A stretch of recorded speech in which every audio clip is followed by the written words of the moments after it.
Return to menu. Launch on DVD.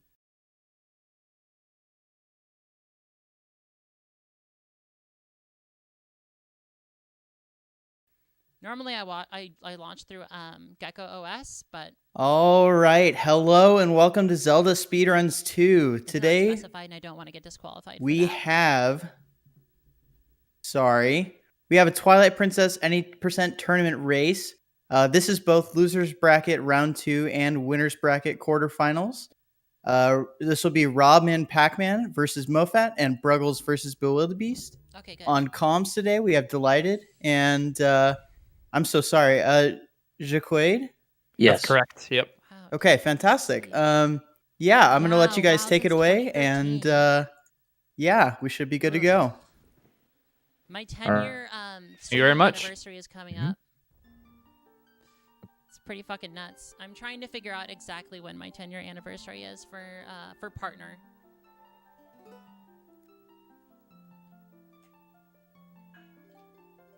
Because I feel like my 10-year anniversary with like. So I would say that I'd favor Beast against Bruggles in this match, but I'm not really sure because Bruggles has been playing like really well recently. Before Twitch TV was a thing, when it was just Can't agree, and I think just Beast in general are just very consistent as well. So I think this will be close.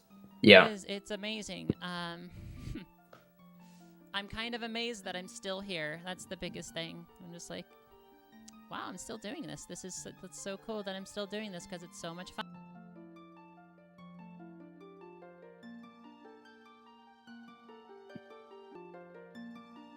Let me mute that. Okay. Oh, man.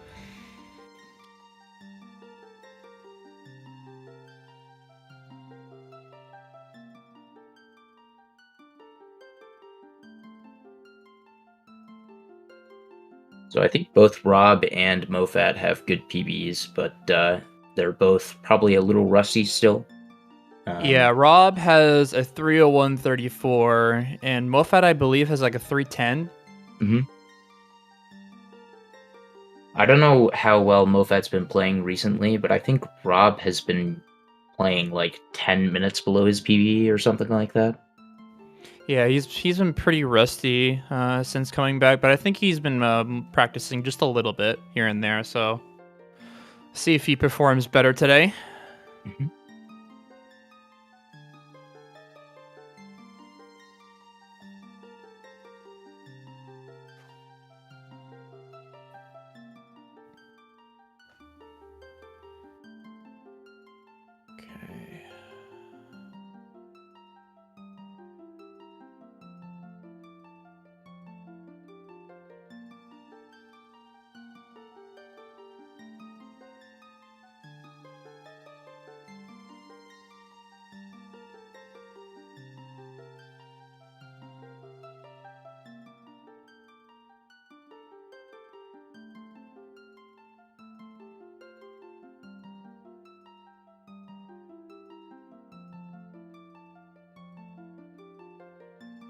All right, countdown has begun. 30 seconds, and then the run will be starting.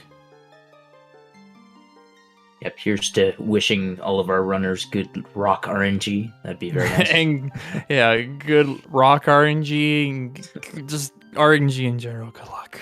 Yeah, lots of RNG in early game. Yeah. All right. It has begun.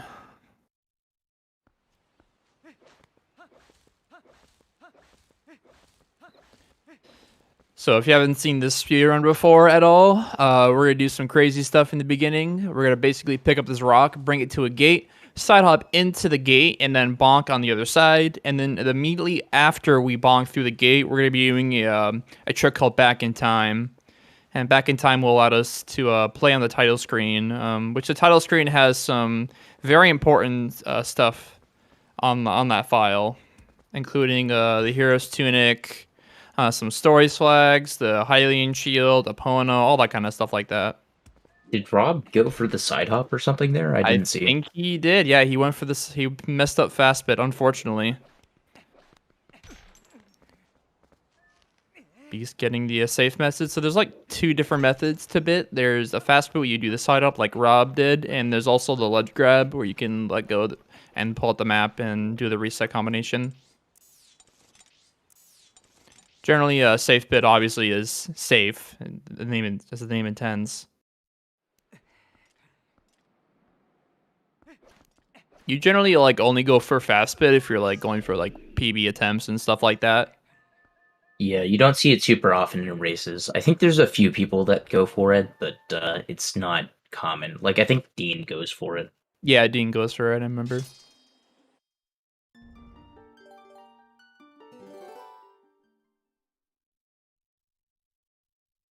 Yeah, now he's going to go for safety. There we go. A little bit early. See if he gets the frame. Yeah, that's the frame.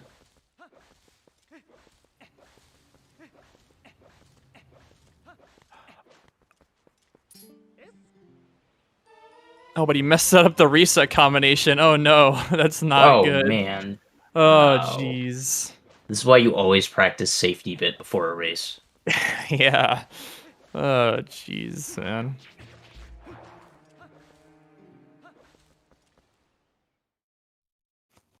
Well, that is not good for Rob, but that is very good for Mofat, who has Indeed. like over a 2-minute lead now.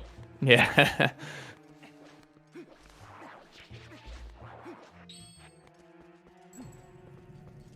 Haste disowning Rob in chat.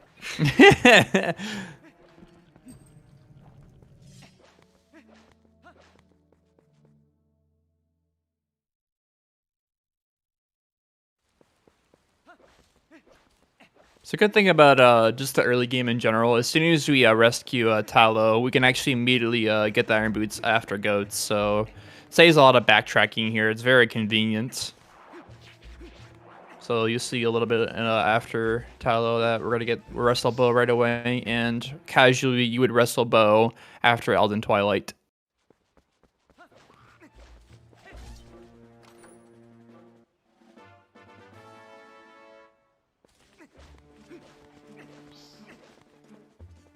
Yeah, there's not a lot of flags that are set on title screen, but one of the important ones is that Epona is tamed, so that we can see Link riding around on Epona, and that's what causes Bo to be in there for being able to get the Iron Boots.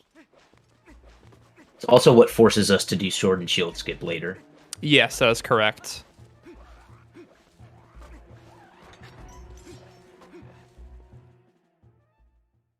So I guess I could kind of comment on that. So when we did Back in Time, like we have a Sword and Shield in our hand, but if we pause and go to the collection screen, it's not actually there at all. So later in the game, Minda tells you to go get a Sword and Shield, but since it's on your collection screen, the game has no really valid way to check for it. So you have to do a skip to jump over the trigger and hit the Pharaoh and Twilight trigger. This was terrible. Yeah, I mean, it doesn't check your inventory for the items, but it checks that you got the text after grabbing them. Yeah, that was Oh, okay, the shit. text. Interesting. Oh, that was really bad. Holy shit.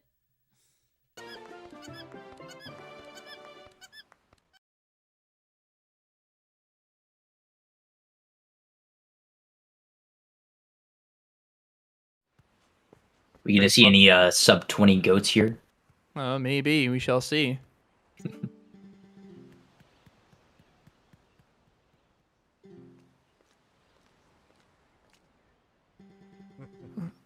So the way goats work, they're just kind of weird. Like some of the goats can either be like very lazy and not move when you whoop, or they could like be very stingy and just move really fast for no apparent reason.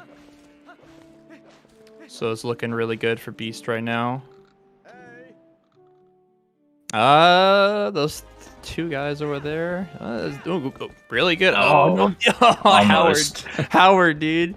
Oh man. Yeah, that was extremely close to being a sub 20. Yeah. Let's see what Bruggles is getting here. Looking at about maybe like a 23? 22. 22, yeah. No, not too bad. 22.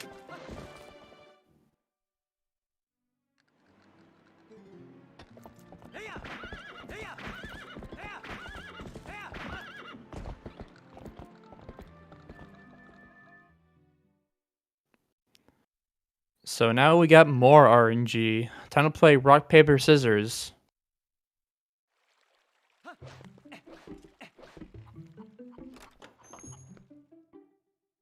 So when we gonna wrestle Bo in the first phase, he has 4 different options. He can either do nothing, move to the right, he can slap us, or grab us.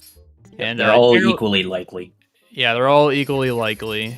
And once we hit the second phase, Bo will lose the option to do nothing. So have a less likely chance of pushing him down the ring. But sometimes he can be really nice, or just sometimes he can be a big jerk.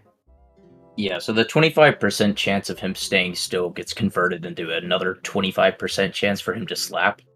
But we want him to go to the side at the beginning of both phases, so it's kind of not helpful. Yeah, if you end up slapping Bo at all, you can actually push him out of the ring with one push, but you have to be really good with your mashing to do that. Bruggles is showing a good example of that. Really nice.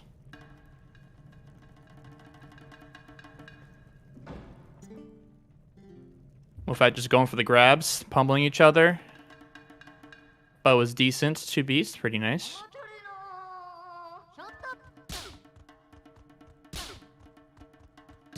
They're slapping each other right now. Can't seem to get him off the ring. Oh, ended up grabbing. Oof. Still slapping each other. Oh, jeez. There it is. There's the right turn.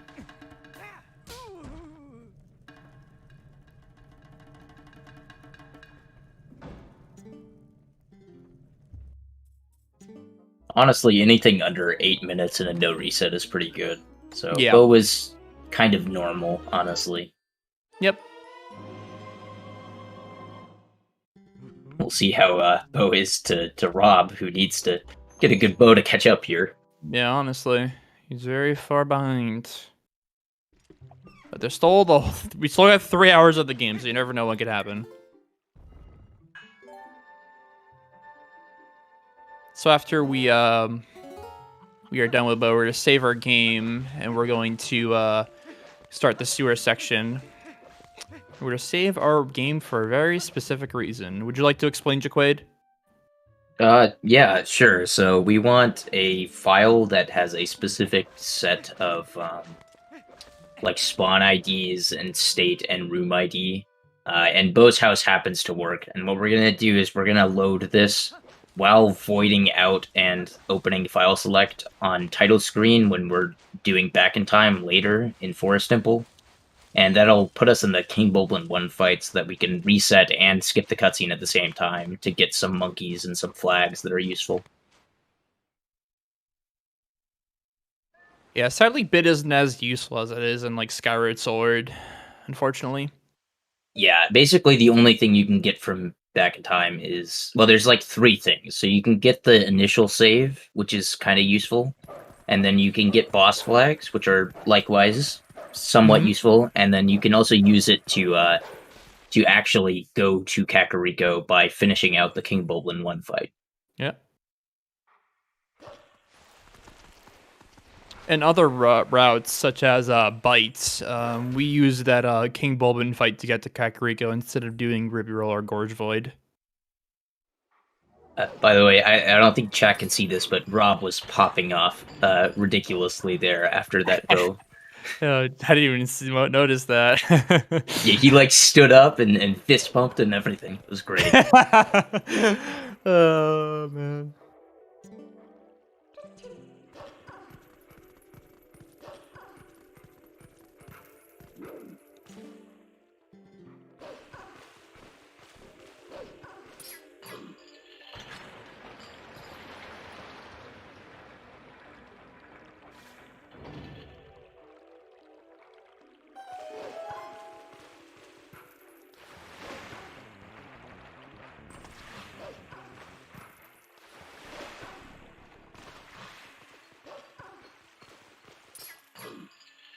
All right, Beast is coming up to the tower climb. Coming up, there's going to be some 1-frame jumps with Minda. Before Minda can get to her destination, you can do a 1-frame jump, but it's only possible with a text box. So let's see if he gets the 1 frame here. Nope, didn't get that there, sadly. So generally these 1-framers, they're hard to time. Some of them you can time, but usually the text ones you want to mash for. It's just better to do that, honestly.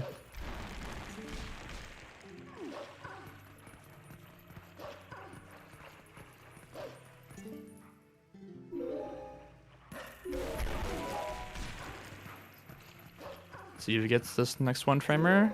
Oh, he fell. A little too fast there.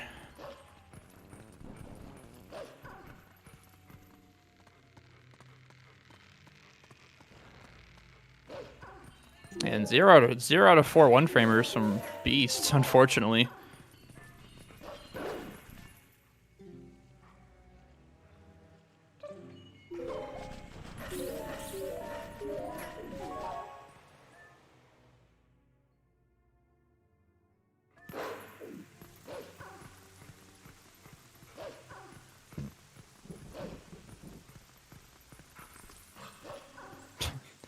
Dang.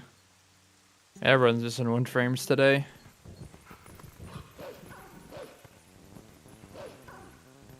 Yeah, I feel like sometimes you just get all of them, and then every other day it's just like, nope. Also, Yeah. Beast is getting owned. Oh The my gosh. Kagaroks, dude. They're so mean. He needs to kill them. He is not going to work. There's no way. He Oh my god, he got away with it. There's no he way. got it through. Oh my god. Oh That's my gosh. crazy. I can't Every believe I time, did that. every time that's happened to me, I've actually game overed. So, yeah. The birds, dude, they're evil. Those dang Kagaroks. Yeah, that is going to give him some problems for EMS later, because he can only take 1 hit here. True. Oh, he's going to actually grab a heart. So, Smart. yeah. Dig spots, hello. There we go. So now, Beast and Bruggles are pretty much tied now, I had to think about it. Dang. Those Kagaroks really throw under the bus for time loss there.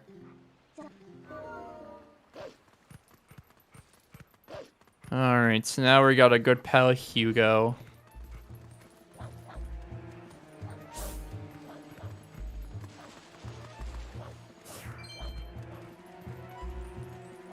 Cracks me up how much you pronounce some stuff, T3. I'm bad with English, okay?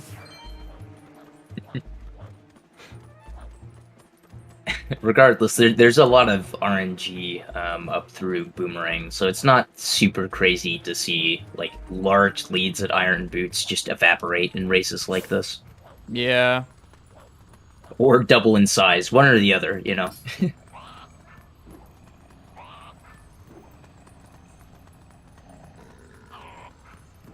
Alright, see how Hugo is today. Gotta put him in a pretty precise position. And then we gotta do a jump attack, an LJA, in fact.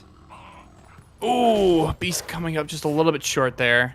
And Bruggles is making it through. So unfortunately, Beast has now have to void out and lure Hugo all the way back over to the position. Yeah, that SNS skip from Beast looked kind of sus.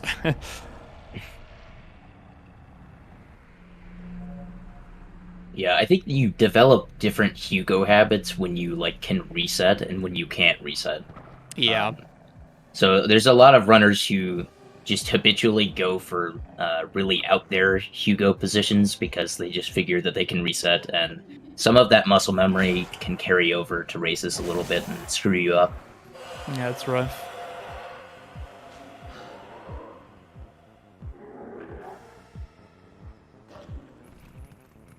Bruggles on Mofat making it through though.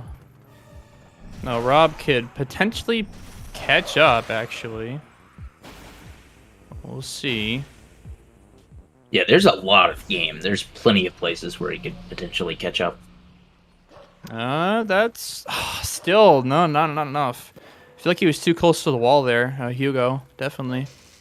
I really thought that would have worked, actually, but it's kind of crazy it didn't work. I've had that same angle worked before. Like, usually what I try to do most for Hugo is just push him away from the wall. Like, I just have him at a pretty obscure angle, so I have to tap the A button, like, quicker, and I don't have to wait for the slide or anything. Like, no slide method is super consistent. Alright, so it's Robmanpacman's turn. A little far back. Okay. That looks good, actually. Perfect, there we go.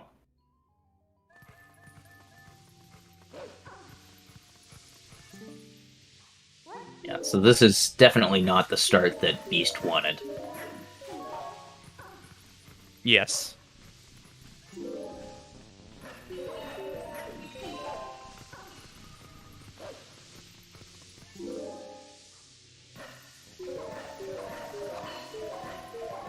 Alright, third time around here.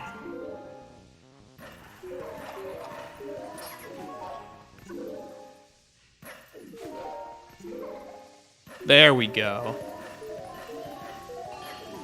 Alright, everyone made it past Hugo.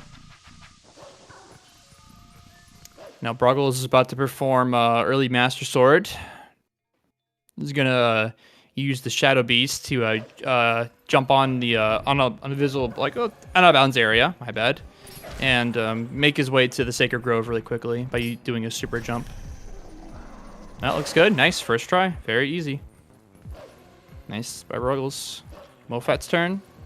Getting a bad swing there, unfortunately. Another bad swing. Third. Oh, so close. Yeah. So with EMS, the Shadow Beast has 3 swings. You can either do a fast swing, a side swing, or a charge swing. Most of the time you can get the super jump with the side swing in the charge one. You can get it theoretically with the fast swing, but it's a very tight window. I didn't even realize there were 3. There were 3, yes. Huh. Learn something new every day. Yeah, there you go.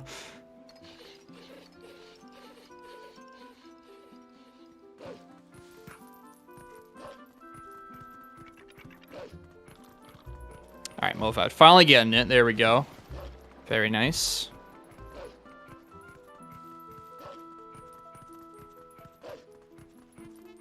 Oh no! Unfortunately, voided out. Oh.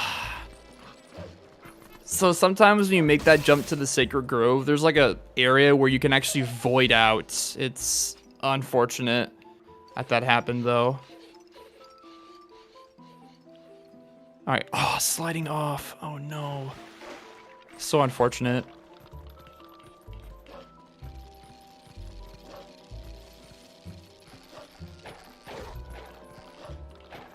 Yeah, you have to be very particular about how you jump down. Yeah. All right, now Rob has actually catched up. Let's see if he can get EMS now. Fortunately, bonked on the wall.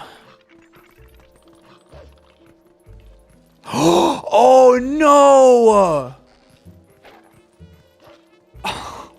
Rob accidentally killing the Shadow Beasts. No, he didn't. Oh no. He did.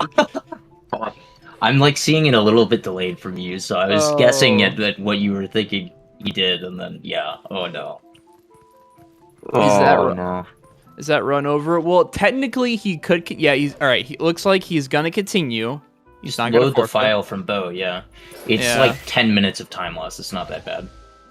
Well, I mean, it's pretty bad in a race, but yeah, it's pretty bad in a race. Like, what you could do to circumvent that is like, if you like kill the Shadow Beast, like before you even perform EMS, you can make a quick save, and then if you end up killing the Shadow Beast, just reload the save. It's probably the best thing to do. The other thing you can do is if you need to kill the one of the other Shadow Beasts, then you can just do quick spins, because the quick spin can't kill both of them.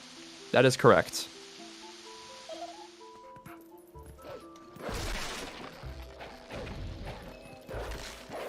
But yeah, I have seen a few runners save there. It's probably not a bad idea, especially because you could also game over, and then you would want to just go back to that save rather than having to go all the way back through far on. Yeah, I had that at one of my seeding races. Yeah.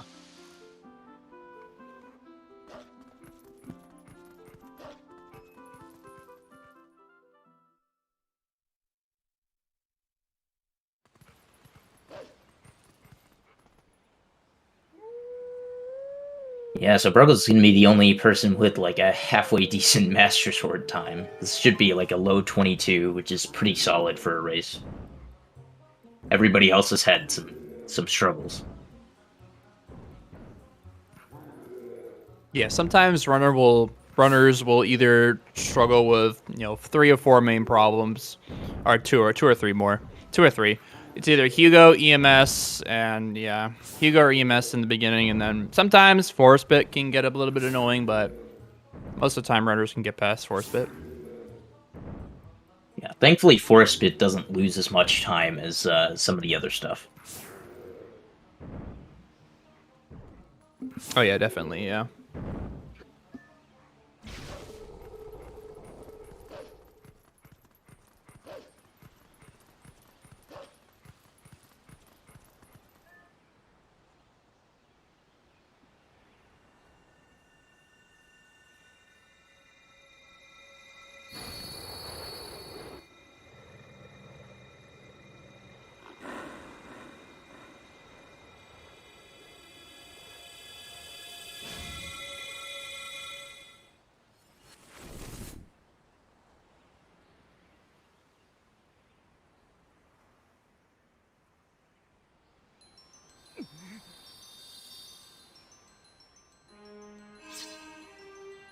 Little fun fact about the Master Sword cutscene is that in the cutscene itself, it gives you the Shadow Crystal and the Master Sword.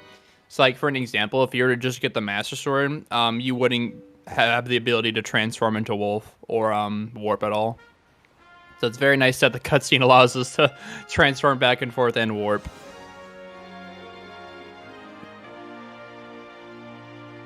Yeah, although we can't warp using the map, because that's gotten from a completely separate cutscene. Which we will get later, actually.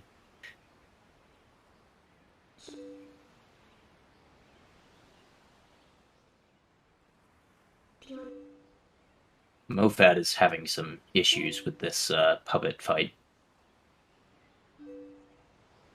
Having low health here also can be quite a scary situation. Yeah, if you game over, does it put you at the start of the entire area? Yep. Oh wow. Very brutal.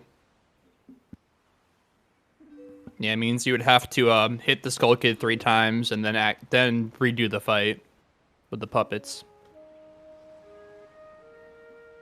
Yeah, so it looks like Beast is gonna be a little bit over 2 minutes behind Bruggles here.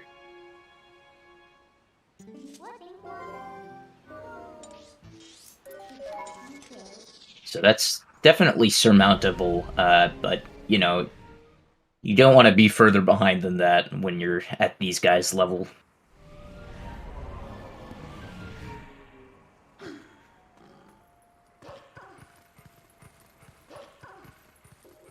All right, so now that we got the Master Sword, the runners are now going to make their way to Forest Temple to get the Gale Boomerang.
All right, so this time around, we're actually going to be taking care of these Shadow Beast fights. Oh, unfortunately, Bruggles not getting off that last Shadow Beast.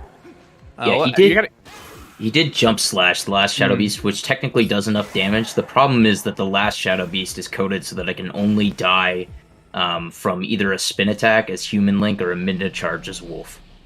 Yep. There could be like some instances where you kill 2 shadow beasts, and you might just have like barely enough time to kill the last one with either a spin attack or a minute charge. Rob popping off again, getting Hugo. Let's go. Rob has the best pop-offs. Interesting how actually Beast got a gold. Nice.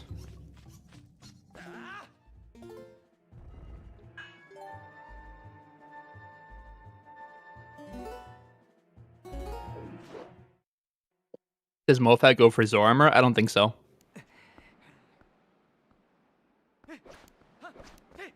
Generally, all these runners do the no Zor armor gorge run, which is the fastest route in the game.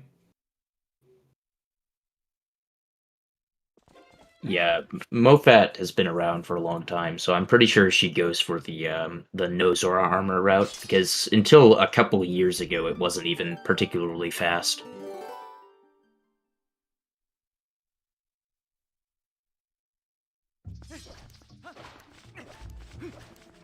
Looks like Bruggles performed Force Spit very nice and easily.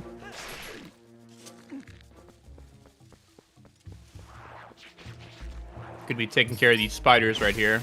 These spiders can be quite annoying, especially with just like killing it with the nuts. Especially the top spider can get a little bit difficult with just killing it.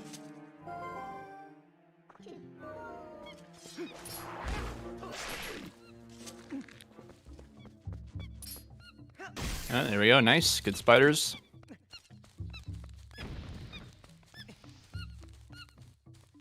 Little consistent way to actually get the deck and nuts not to break, because sometimes when you just regular slash the babas and the nut falls, it can actually just break on its own. But if you walking slash the babas, the nuts will never break, it seems.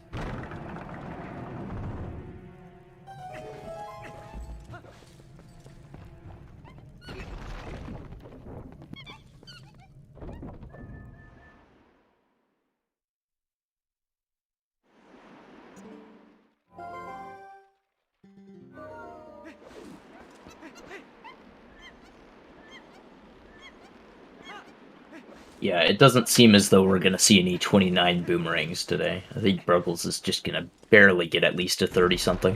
Mm-hmm.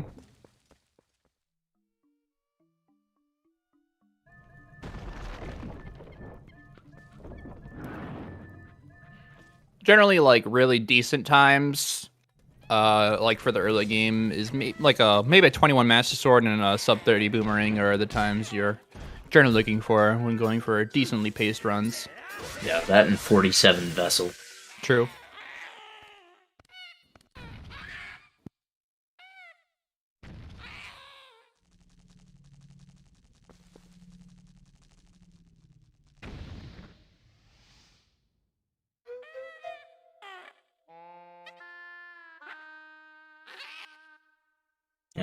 Beast is having problems with the Force Temple back in time.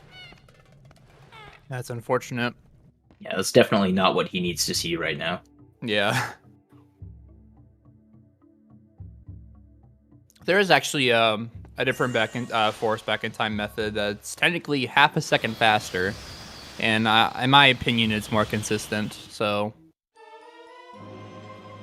that's what I've been doing a lot recently. Unfortunately, Mofat game warring at Force Bit, sadly. Okay, looks like Beast got it there. Finally. Mm-hmm. Link didn't scream. That was kind of concerning. I guess, okay. He's going to do Force Bet again, actually. Yeah. Yeah. Yeah. Okay. So he didn't actually void, so... Yeah, he didn't void. Oh, man. This is really unfortunate. That's early. It's not going to work. I don't know. I think that frame is fine. Oh, yeah, he got it. Good. Yeah. Okay, hopefully he actually jumps into the void this time. I heard Link screams. That's a good sign. Yeah, that's good.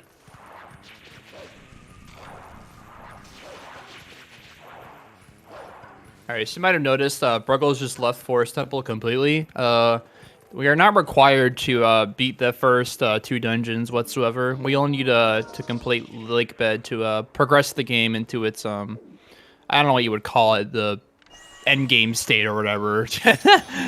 Gotta progress it towards the adult dungeons, obviously. Yeah, the adult dungeons. Yeah, Yeah, the first 3 are just the child dungeons, right? yeah, true. Yeah, so progression works a little bit weird in this game, is with the Mirrored Twilight and the Fuse Shadow. They only like check for the last piece of each set, I believe. Is that correct? Yeah, I mean, basically. The Midna's Desperate Hour thing, which we need to get, is tied directly to the end of Lakebed. So it's not really checking the Fuse Shadows, but it basically is. And the last Mirror Shard is explicitly checked. Yeah. Yeah, like the only dungeons we'll be completing in this run are Lakebed, Arbiter's Ground, City in the Sky, and Palace Twilight and Hyrule. We actually end up skipping Temple of Time and Snow Peak altogether. Well, we do like half of Snow Peak, or maybe even a quarter, and then we just leave because we need to get the ball and chain. Yeah, we have to throw the ball and chain 2 times the Yeah. entire run. Yeah, the ball and chain is only useful for like one thing, and that is for Zant. Yeah, I mean, it's useful for other things, but it's only yeah. needed for Zant. We could replace its uses elsewhere, just not at Zant. The only thing that does damage to his foot in the Blizzetta phase is the ball and chain.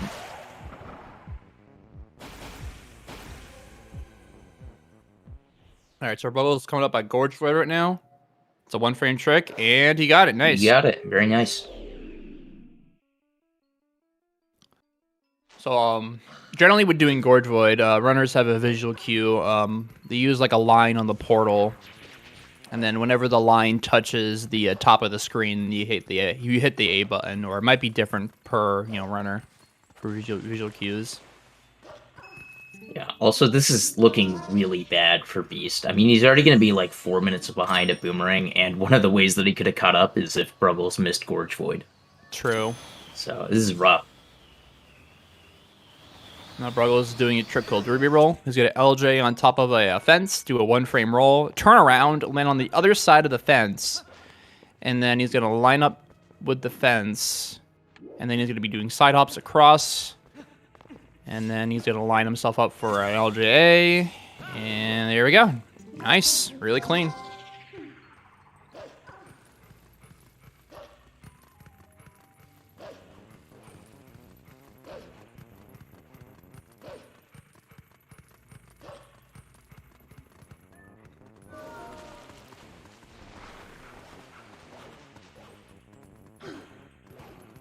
All right, so Bruggles is avoiding the King Bulbin trigger. So once you get the Iron Boots, there's like a big trigger for the King Bulbin fight in front of Kakariko, but thankfully we're able to walk around that trigger and head into Kakariko Village.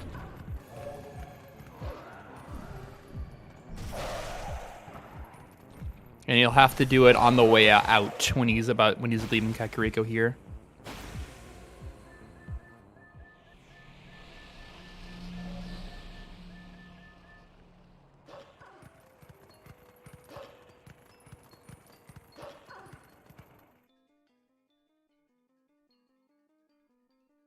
Yeah, so there's realistically like 2 major ways that Beast could save significant amounts of time in early game, and those would be if Bruggles has problems with Pillar Clip or if he dies to Morpheal. Both of those would like cut the lead significantly, but even if he failed both of them once, I think Beast would still be behind. Hmm.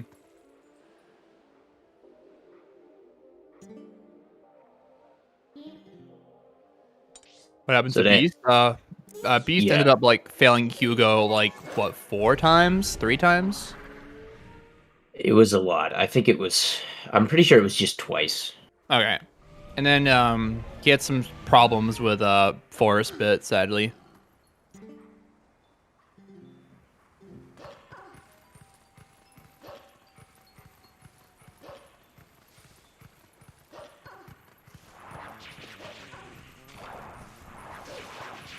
All right.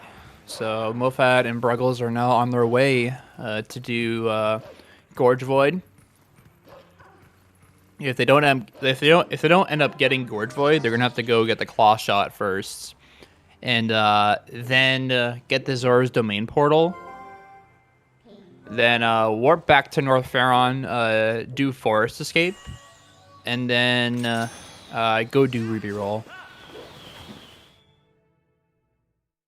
The main reason why Gorge Void saves time is because we get the Kakariko warp portal earlier than later.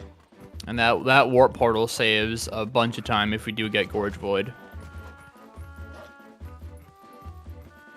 Yeah, it basically saves having to backtrack all the way from South Faron to Elden Twilight and having to skip the mailman again and do Faron Escape again, and it just takes a long time.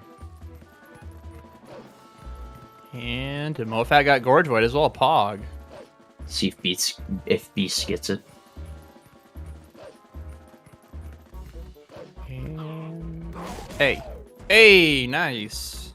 Yeah, 3 for 3 so far. That's pretty good. Yeah, 3 of the 4 runners have been successful now. Now we got Ruby Roll once again. There's like 2 different ways Ruby Roll can be set up. I actually do a backflip method that I find really consistent. There's also like a no setup version that most runners do actually.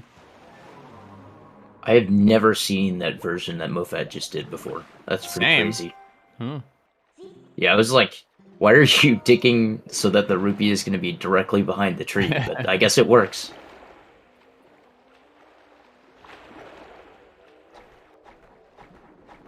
All right, getting the side ups really clean. All right, Mofat making it past the gorge. And, oh no! Oh, Beast. Beast.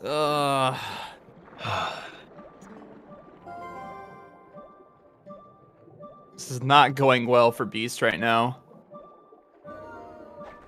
Races have not been nice to Beast lately. He's gonna have to find a heart here. Didn't find one good. There's one right next to the tree in a dig spot. And there's also the heart piece as well. Yep.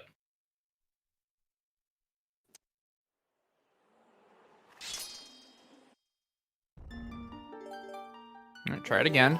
Did he not already? Did he save warp? I don't think he did. I don't think he save warped. No. So he already got the text. Yeah. So this is gonna fail. Yeah, I think he just realized. Oh yeah. Yeah. So you need the ruby text to land on the fence and then do the roll after the text box.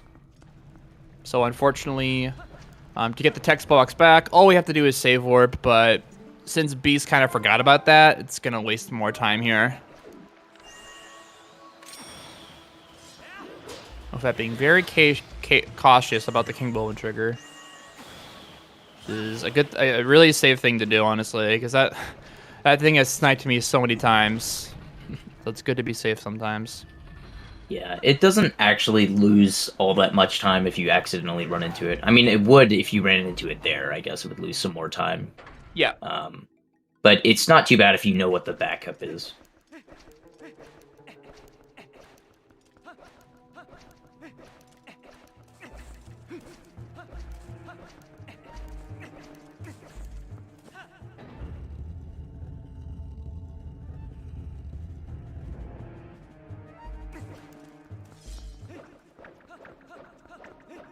Yeah, Bruggles is doing the new lake bed route. So this saves a few seconds, but I think it's personally harder, especially when you're coming back here to go into the Morpheal fight. So generally you would see runners do a staircase LJA, a double LJA with the Gale Boomerang. And that will allow us to get to Uku that way, but it's actually like 3 seconds faster to pull a different lever and then get Uku from there, and then do boss key skip a different setup the way you would do it in the old route of Lake Bed.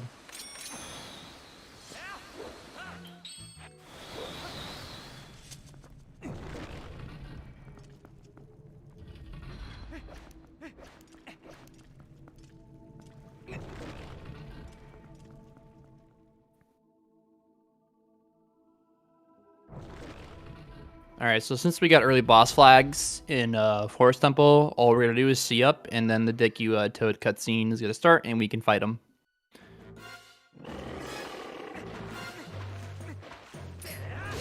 Let's also mention the Master Sword does do double damage, but only does damage to like double damage to enemies and mini bosses. The Master Sword does not do damage to real does not do double damage to real bosses because I'm pretty sure like bosses have like damage caps and stuff like that. So most of the time, bosses will be either 2 cycled or 3 cycled, depending on the boss. But against I mean, it does do more damage to bosses in terms of the ones that actually track damage totals. Like I think you would beat the cycles for Pyrus and Diababa slightly faster. Of course, we don't actually fight either of those in this run. The problem is that Nintendo likes the number 3, so we can't actually skip any of the cycles.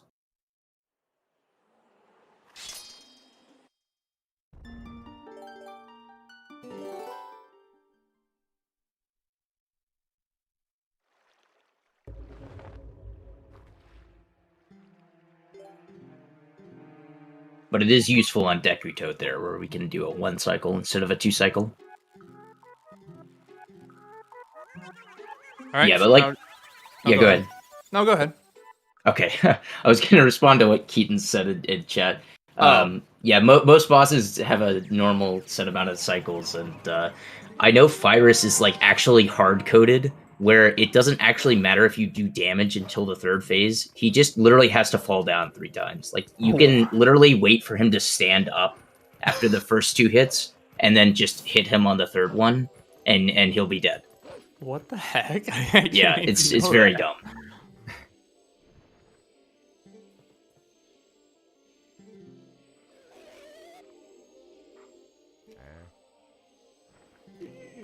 So if you noticed, Bruggles actually used their good pal, the Uku, to warp out of Lake Bed. Uku is going to basically be our main way of transportation in and out of Lake Bed.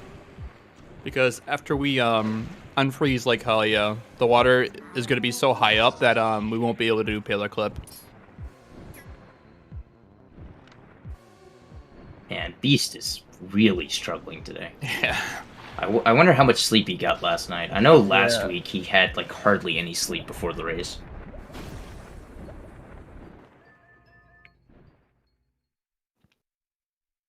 Because, I mean, this is just not really characteristic of how he generally plays.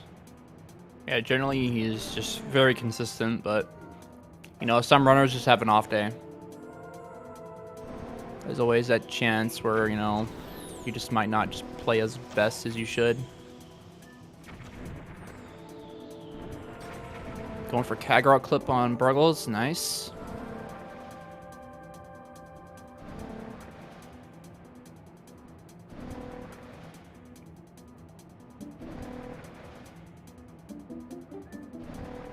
Alright, now let's see if Rob's actually is on his way to Gorge Void. So if all 4 runners get Gorge Void, that'd be pretty cool actually.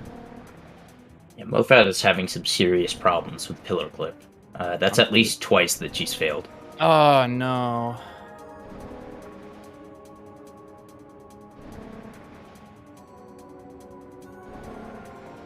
Oh wow, alright, all 4 runners got Gorge.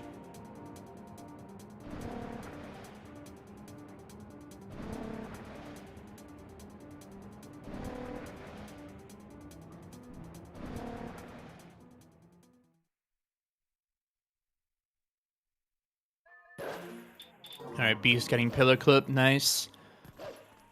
Another little side effect of having the Master Sword is the game will actually spawn us out of the water with Lake Bed, which is really nice.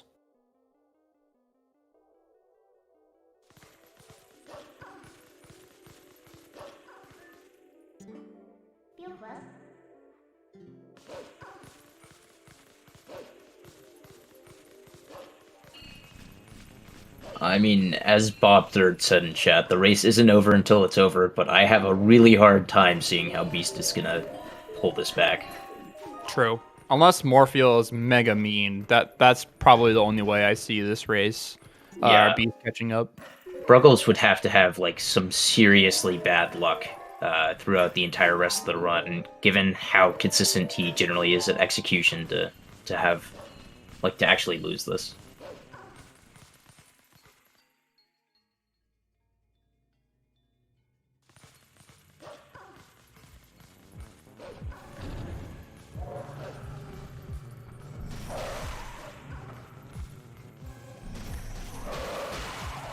I hear a lot of runners say like, "Oh yeah, all the BS stops at Elven Vessel," but oh no, it ends at like Morpheus Zand or whatever. That's when the run can actually like have no potential of dying. Well, I mean by that is like drowning, but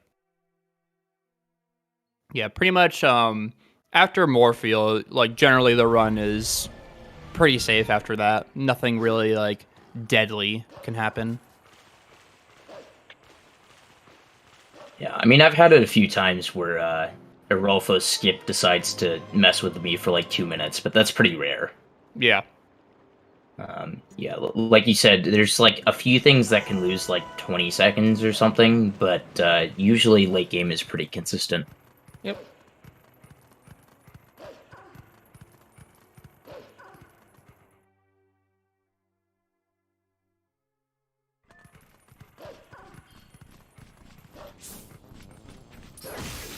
Bruggles actually getting a 4750 for his Elven Vessel. That's really nice.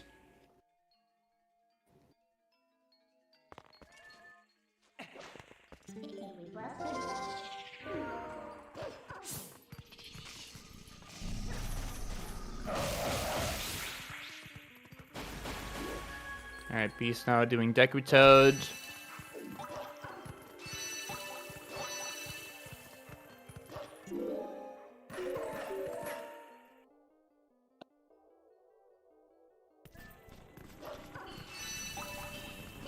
Nice. Good one cycle.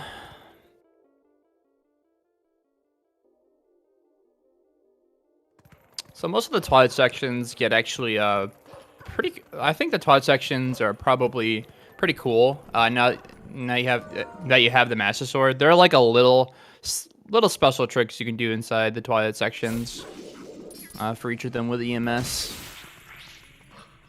But generally, like, we still collect all the tiers. If you did not notice, actually, at all, we you actually can end up skipping Pharaon Twilight, which is very nice. So Pharaon will always be cursed in the Twilight, no matter what, even after Zant. Yeah, and if we watch the credits, there's actually a few scenes where it goes through Pharaon Twilight, and you can see the Twilight effects still. It's great.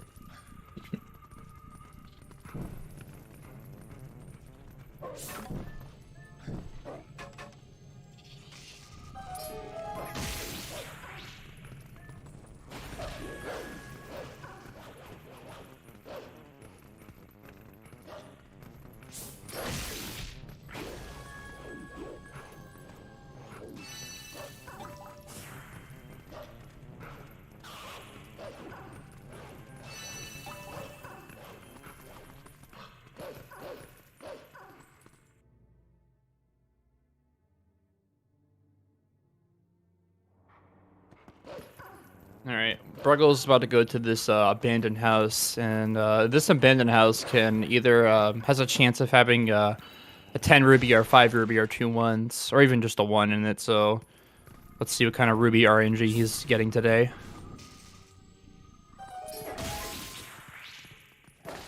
And just a 1 today.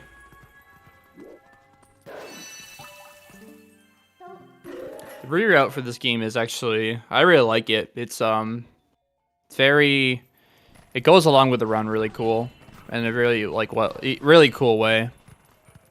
So like generally you want to have maybe like 30 to 40 rubies by the end of Linear Vessel, and then if you get enough in Linear Twilight or even Elden, you can have like either up to 60 at some points. And having 60 rubies allows you to skip a chest, a 20 ruby chest inside Arbiter's grounds, which saves like 3 to 4 seconds. Yeah, there's like 15 rupees that you can get basically for free. I think in Elden Twilight and then also in Arbiter's Ground, so that helps a lot in trying to skip that chest. There's like 10 in the Eld Inn, the hotel place, and then there's like 5 in the Po 4 fight. Mm-hmm. Also, this watchtower can have like you can get up to like 3 5s in here. I've literally had like 3 5s in this one area before, so lots of rubies. Generally, you'll see 1 5, but maybe you'll get lucky and get 3. Yeah, there's one guaranteed 5. Yeah, but the others would have to be random. What is this Bruggles bug doing? Yeah, this Bruggles I was controlling that bug right now. It's dancing around.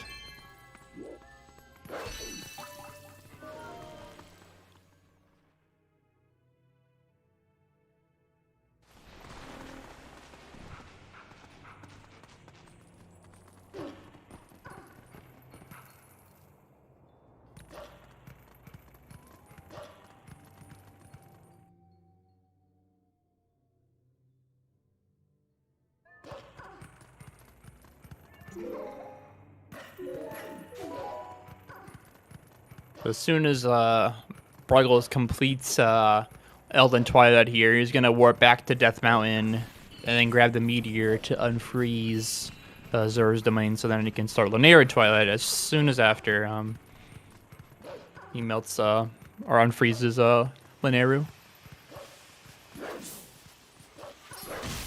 Sadly, we can only get the meteor by just completing Elden Twilight. If only there was a way to like get the meteor in the Twilight section.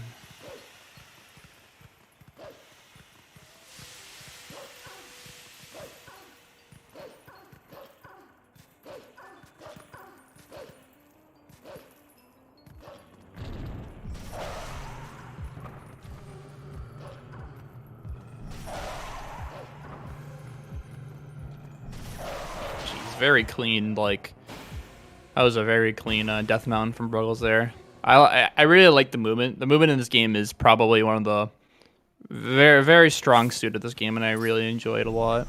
Probably one of my favorite things about TP in general is just the movement. Yeah, it looks like Beast is about 6 minutes and 40 seconds behind a Vessel, so that's going to be a little bit rough. Yep.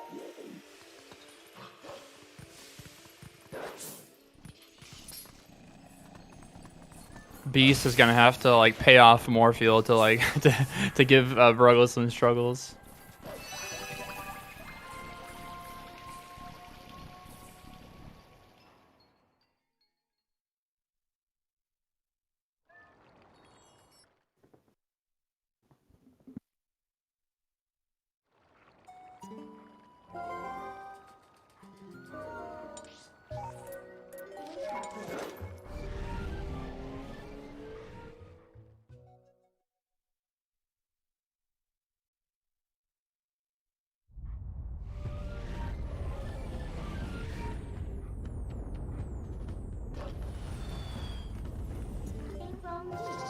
Yeah, Beast is secretly praying that Bruggles gets Devil Glitch here. Yeah,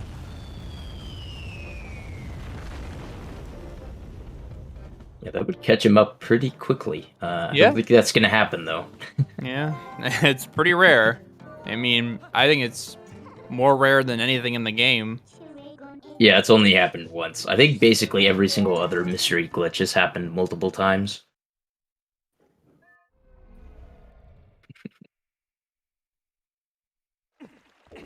Oh, nice. Bruggles getting the side up there. Yeah, the subframe side hop. Let's go. I swear, you have like half a frame to put in the Yeah. A-press. It's dumb. Devil Glitch is where you like warp the meteor, but it doesn't actually melt the ice. I've never seen like what it actually looks like. Yeah, the cutscene just doesn't play. You warp in just normally. What? Or Yeah, I forget exactly how it is. I think it, like, you warp in, and it looks like it's playing a cutscene, but it's not actually playing the cutscene. And then you, like, fade to black because you're in the wrong state or something. And, yeah, and it just doesn't actually do anything. Jeez.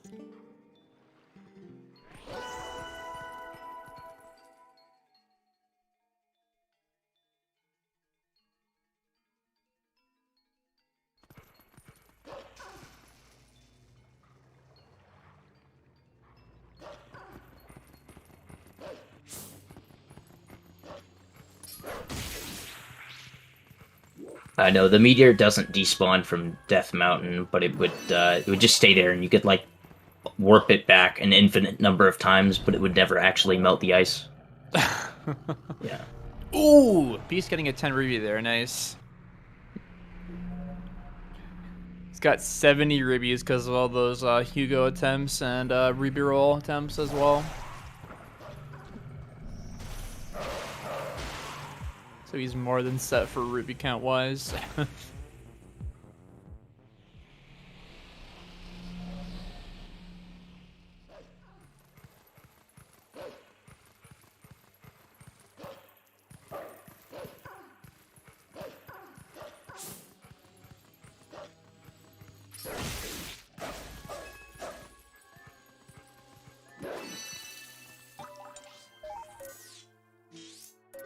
I'll be interested to see if Beast goes for a Wolf Bomb House skip here. Looks like he's going for it. Yeah, looks like he's going for it.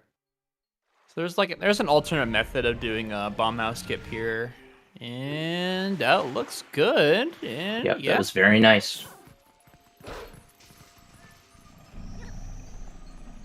Yeah, he was using, I think it's fairly new. There's a setup to, like, make sure you always get the optimal position to climb up the ledge there, and it looked like he was doing it. awesome. Yeah.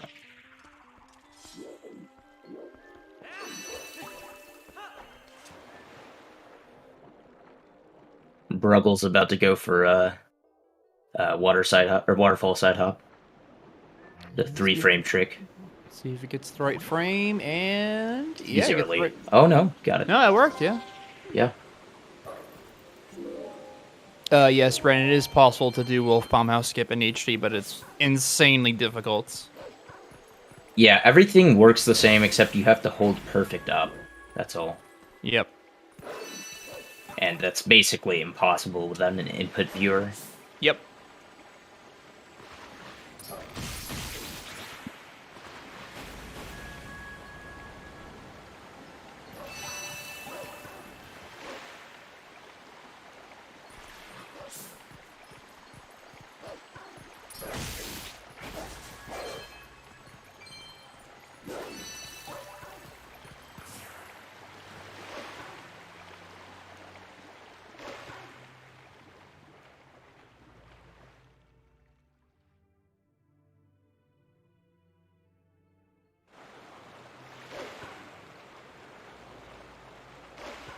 So it looks like Rob is only like 3.5 minutes behind right now.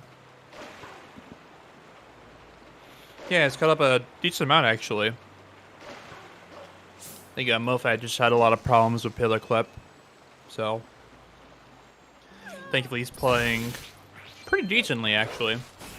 Even if they got like a, a 1 hour Elven Vessel.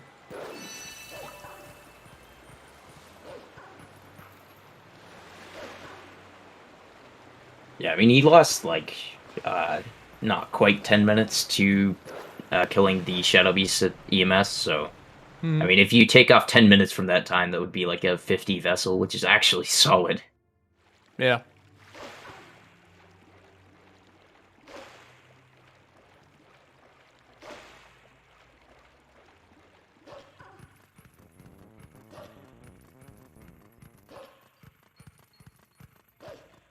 You also might see in certain areas the runners will have their camera down, and as they have the camera down facing the ground, and that is to reduce lag in some areas. There are some areas in this game where the game lags quite a bit, so we get to do some nice SM64 lag reduction strats.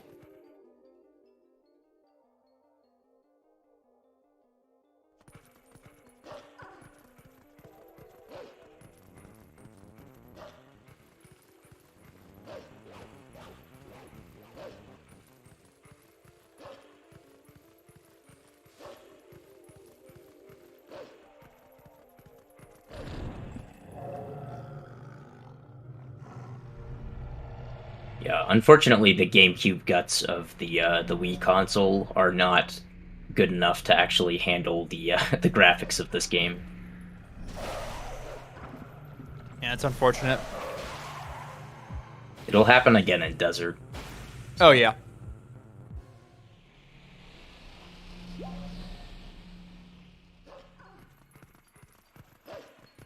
I think the running joke is basically that the devs made it lag in Desert so that you could listen to the awesome music there for longer.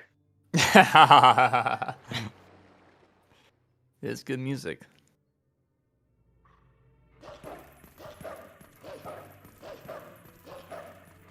Wow, we've seen 2 side hops out of that cutscene. Let's go, dude. Yeah, that's pretty rare. Never heard of that one before. I like it.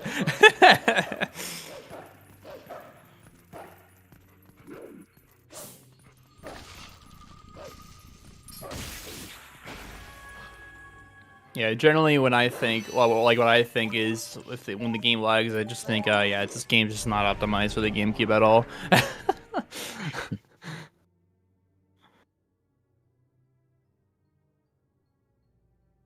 Okay, it looks like Simikins just showed up, so we should probably give a recap on what happened to Beast. Basically what happened is he failed... Let's see, what all did he fail? He failed Hugo at least twice, I think. And then proceeded to fail Ruby Roll a couple times. Is that most of it? I think that's most of it. Forest Pit he also had some troubles with. Oh yeah, he lost like 2 minutes to Forest Pit. So, yeah, those 3 things, basically.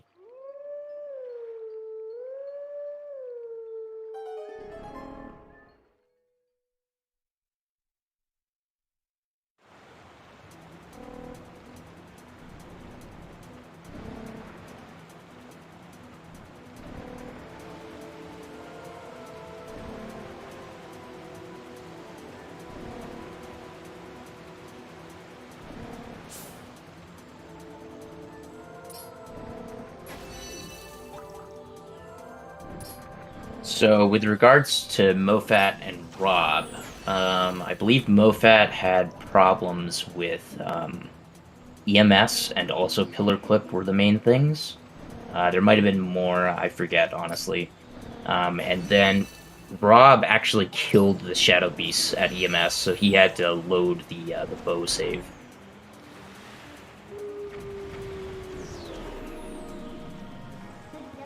It is nice that all runners did get Gorge Void this run, though, so that's pretty cool.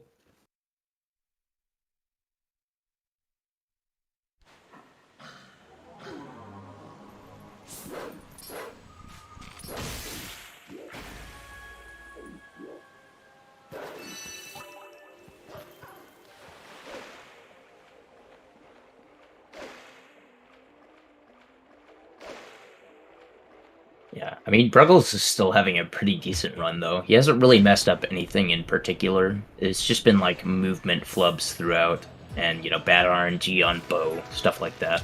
Yeah, Bruggles, again, yeah, had a really he's having a pretty solid run here. Yo, ZeldaSpeedRuns, thanks for the raid, party of 107. I don't know what they were doing over on CSR right before this. I think they were doing something maybe like Link to the Past, I think what I saw, maybe? I don't remember. Huh. That's pretty cool. Oh, it's E-Rando, okay.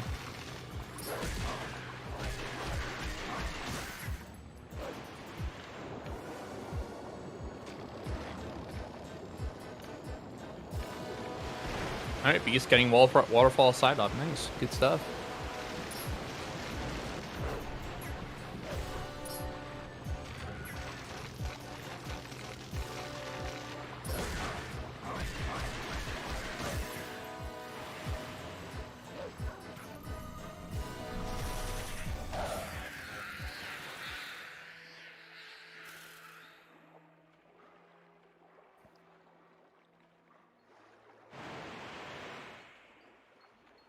All right. While Bruggles is now finished with Linear Twilight, Beast is practically just about starting it, pretty much. Well, he's about halfway done. Looks like Beast actually ended up golding Golden Twilight as well, so that's also very nice. Yeah, to answer Banana Lord's question in chat, Wolfdash 3 is the third iteration of the community-wide any percent tournament. So I don't know if we have a command for like the bracket or anything, but anyways, we're having a large tournament of like almost 30 people competing to see who's the top dog in the ring.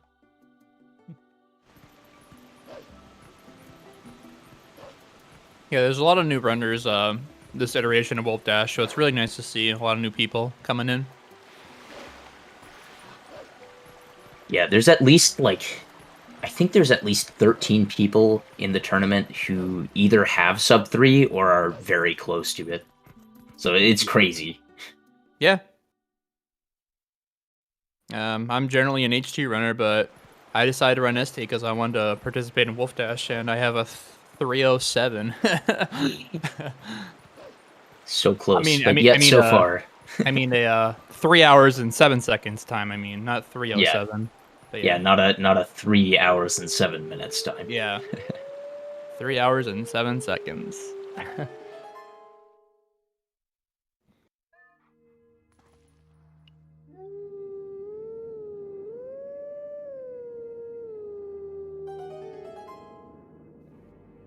Yeah, but you're over twice as far from sub 3 as Simikins is, so. True, Simi is on the line. Basically neck and neck.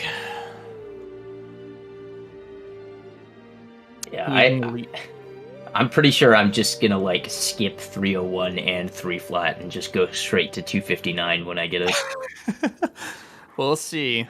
Same is gonna happen with Fino whenever he gets sub 3, because like he keeps having like 2-minute leads and then the run dies somehow. Yeah. So who's in the lead right now? So there's two people actually. There's two separate races going on right now. There's Bruggles versus bewildebeest, and there's also Robmanpacman versus Mofat. Bruggles and Beast are on the winner's side, and Rob and Mofat are on the loser's side of the bracket.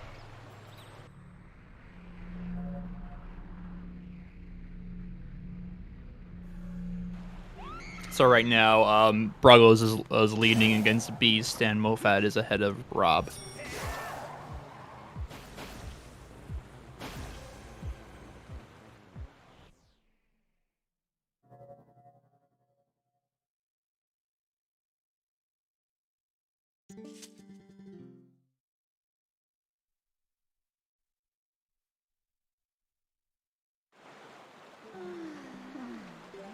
All right, so Bruggles just did a Shadow Beast fight with before talking to Izza, and right now we have a temporary bomb bag, and we're actually going to empty this temporary bomb bag inside a lake bed, and then we're to pick up a water bomb chest, and then use those temporary water bombs to get a real bomb bag from Zoro's Domain Goron.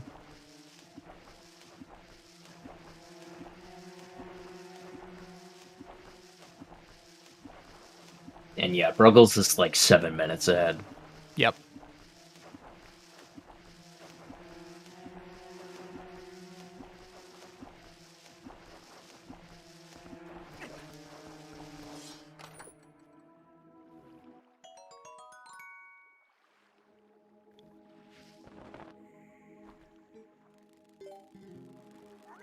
I don't know if you just saw what Rob did in his face cam. I don't know why, but it must be a channel point reward or something.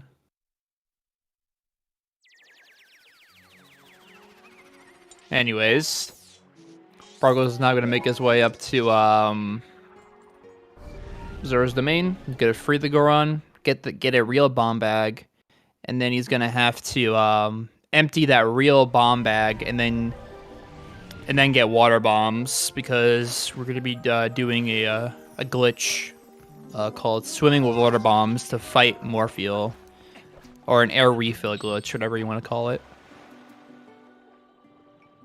Yeah, also, Rob and Mofat are probably still like 3 minutes apart, but the way Rob's been playing, I wouldn't be shocked to see him actually catch up at this point. Yeah.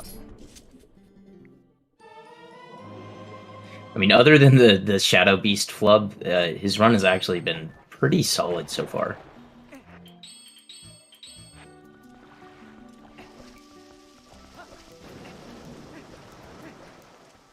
What else happened to Beast? Was so far behind. He also had a lot of flubs with Forest Bit and Ruby Roll.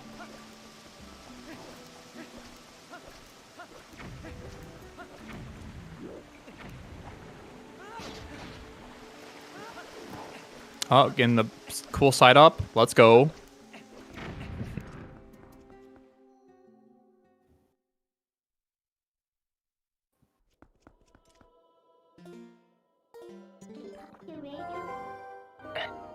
How did Bruggles even manage to...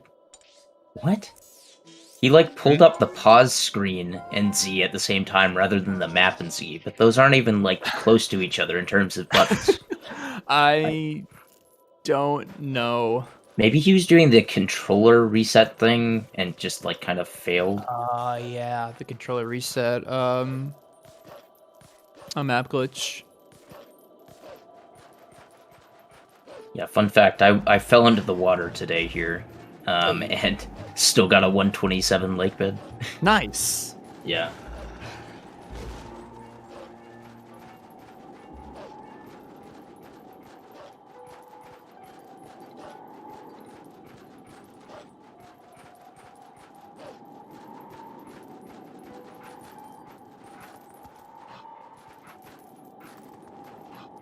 Alright, so Bruggles did a glitch right there called Map Glitch, which basically disables loading zones, and so we can climb Snow Peak without having to do Wolfdash jump.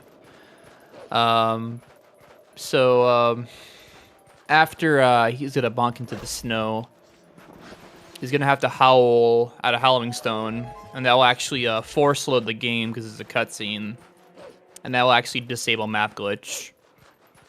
So if we were to not sing at that Howling Stone or howl at it, and we tried to like continue, the game would just basically infinitely load and won't allow us to progress. So very convenient how that Howling Stone is right there.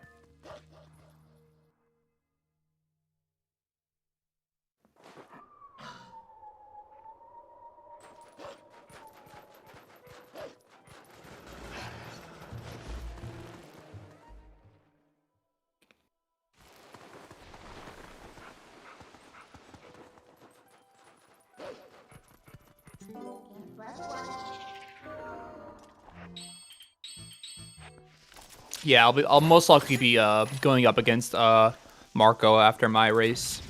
I will be, yeah. So that'll be interesting to see. Who are you facing again? Keaton's. Oh, okay, yeah. That's a... No offense to Keaton's, but that's a pretty safe bet. Yep.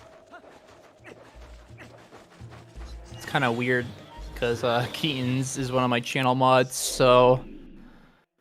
Yeah, that'll be interesting. Yeah, I mean, he has been improving recently, but Yeah. I think his PB is still like a 332 or something, and that's not going to be good enough.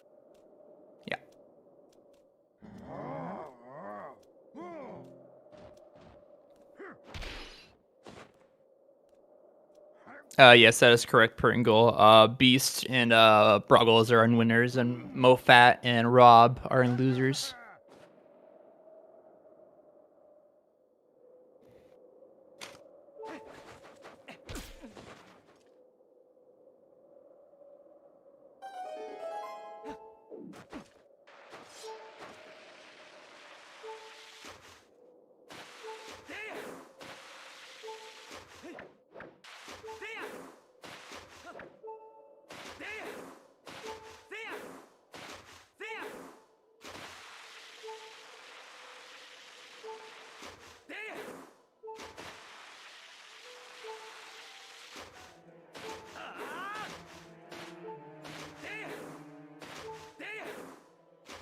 Alright, so Bruggles actually skipped the Shadow Beast fight, and skipping that Shadow Beast fight keeps the fog when you're snowboarding down, so it's kind of tough to see when you're snowboarding down, especially with this shortcut right here, so it's really difficult to see where exactly you're jumping sometimes. Yeah, there's one specific jump where it's basically impossible to know where you're gonna land, but you know, with enough practice, you get pretty consistent at it.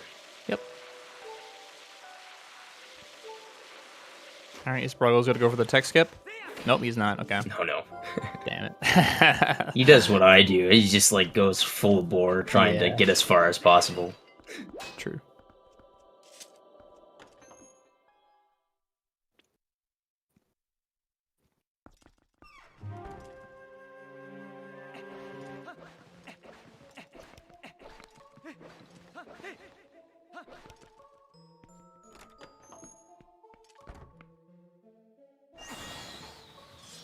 Alright, so with Snow Peak, this dungeon, like, barely has any collision. Well, it does have collision, but, you know, as you saw right there, Bruggles just claw shot it through the floor. And then later on, we're going to be clipping through a door. Because walls are a suggestion in this dungeon. Oh, Bruggles is... No, Beast is going for Norgor right now. What? Why? He's going for... Did he get it?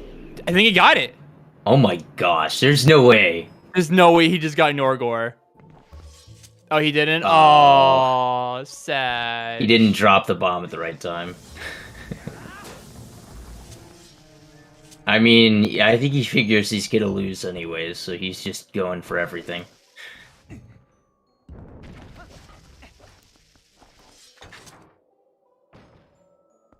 Yeah, I think that's like a double one-frame trick. Like, you have to side hop on the right frame and let go of the bomb on the right frame. Oh, that's awful. It only saves like 15 seconds, though. Yeah.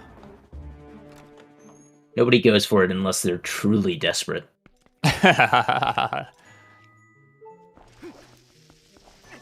Alright, so a Dark Hammer, the mini-boss of this dungeon. There's a cool quick kill strat. Let's see if Bruggles can get it. He's gonna drop a bomb behind them, then roll past them. Then he's gonna throw the bomb chain. Dark Hammer's gonna get blown up by the bomb, then just a jump slash spin attack will finish him off. Simple. Good fight.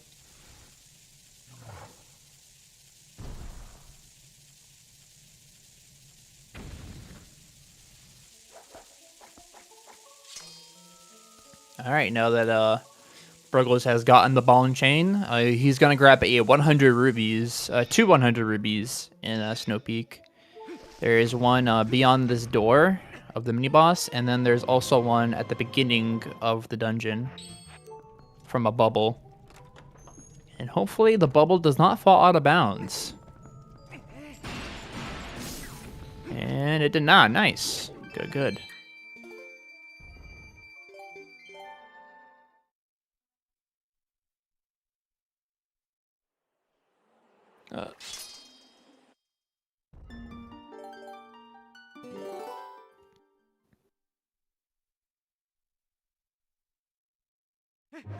So coming up for Bruggles is he's gonna have to fight Morpheal with water bombs. So to do the air refill glitch, what you're gonna want to do is you're gonna want to pull out a water bomb, but not like pull the bomb out itself. You need to have the animation of Link grabbing from his pouch, and then what you want to do is you want to force unequipped iron boots by equipping over a different item over that slot. And then you'll be swimming with water bombs. And then if you wait a little bit, the game will, I think it's like the game will register you on ground for like 1 frame, and that's enough to like refill your air meter. I think that's how it works. Mm-hmm. So it's something like that, yeah. Yeah. I don't really know, honestly. Yeah. It's just very useful, that's all. Yep. Also, yeah, Bruggles is on, like, potentially really low 126 lakebed pace, which I think that type of run could get, like, a 258 or 257, realistically. Yeah. It'd be kind of hard, but it's definitely possible with this type of lakebed time.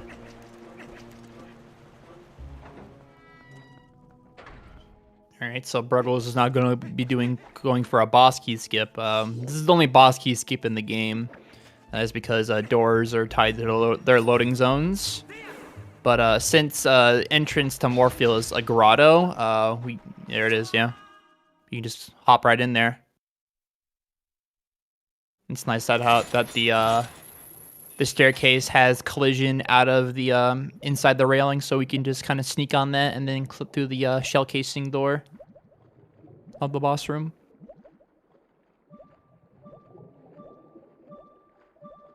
All right, so is someone gonna go for one bomb?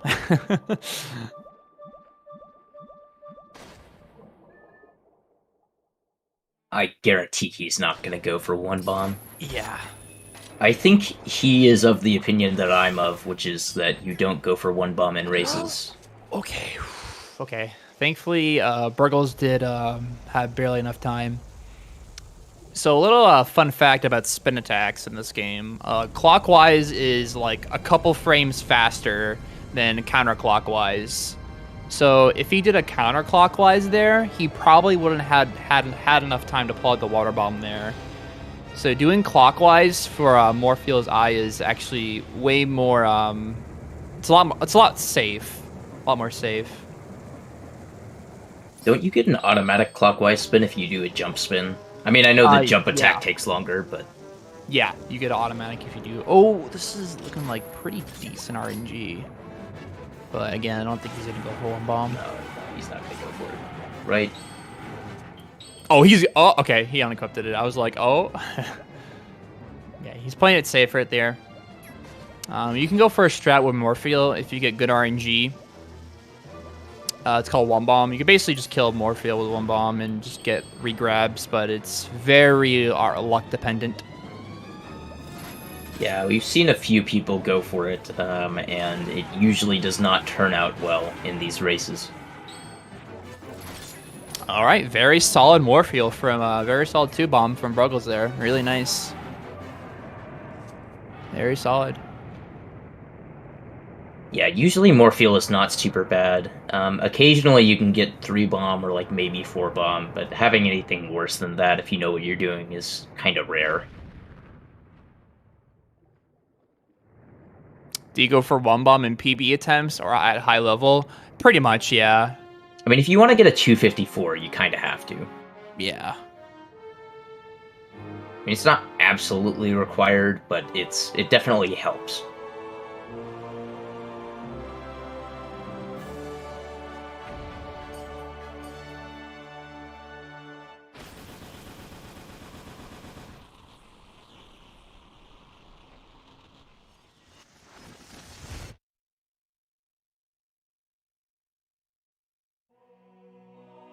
Thank you, Jack, for being on the side of reason. Oh, man. I mean, I don't ever go for 1-bomb, so... Yeah. All right, yeah.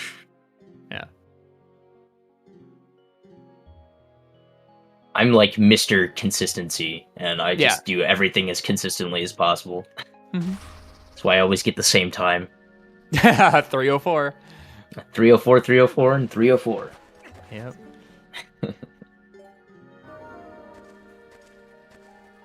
Another thing you might notice, again, like as I mentioned with the routes, no one is getting Zor armor in this run.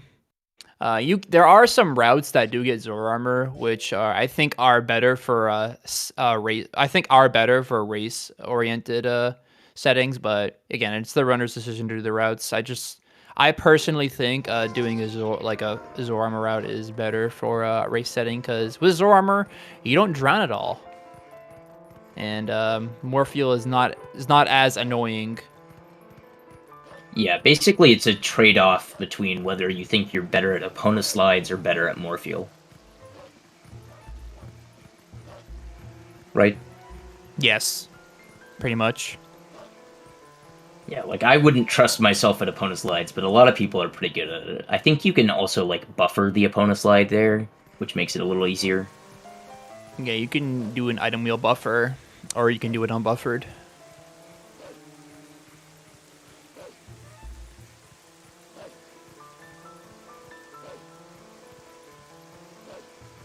Oh, Bruggles, I mean not Bruggles, Beast going for a fast strat with the key, but did not get it in Snow Peak. There's a little bit of a fast strat you can do if you get really close to the edge.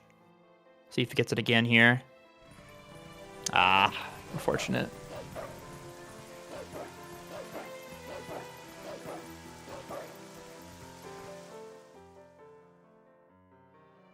I think Beast is just very upset at his performance right now. Yeah, I think he's just done, honestly. Yeah. I mean, I guess we'll see if he decides to finish this. I mean, he's still going for now. The classic, whenever you die or save warp here, it changes your equips to what you had whenever you were defeating the Shadow Beast for Isa. And so he always has iron boots on the same button that he has bombs on. So every time this happens to him, he puts on iron boots when he's trying to pull out a bomb. It's great. There we go.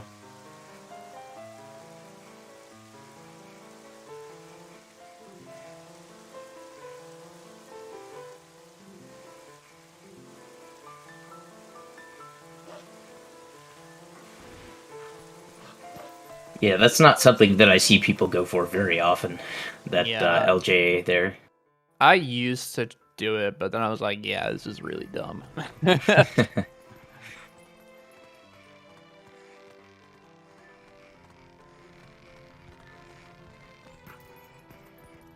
was a cool strat to clip through the floor, though.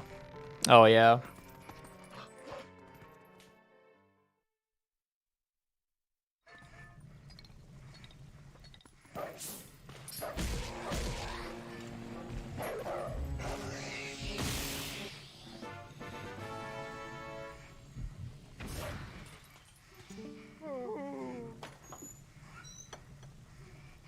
Interestingly, Bruggles did not get the heart container at the end of Lakebed. I think he was doing that specifically to get a 125. He did get a 125.59, so yeah.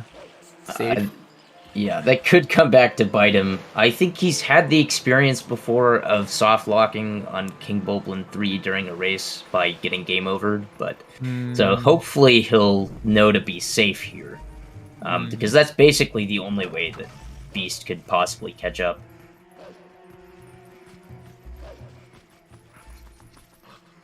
Usually I grab Style Lord and Agarok heart container, and that's it. I don't usually actually grab Morpheal heart container.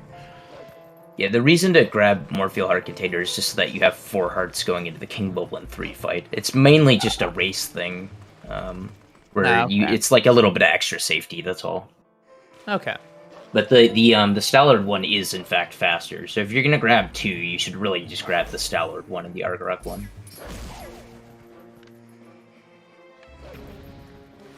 Of course, you should grab the Argarok one no matter what, so... Oh yeah, definitely.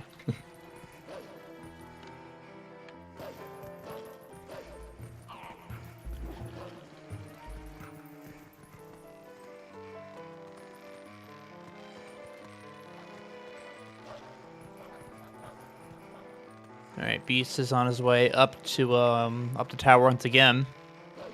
On these ropes, sometimes they can be a little bit finicky, where sometimes Link will just get on the edge, or sometimes you'll just hop on the rope just like that.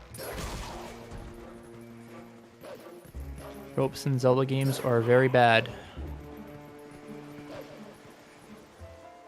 Thankfully, ropes seem to be nice today.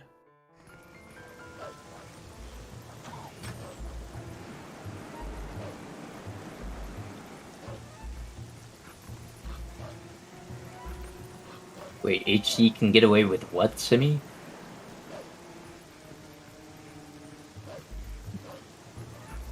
You better say something true here, Simikins, because there's 2 of us that can shoot it down if you're lying. Yeah.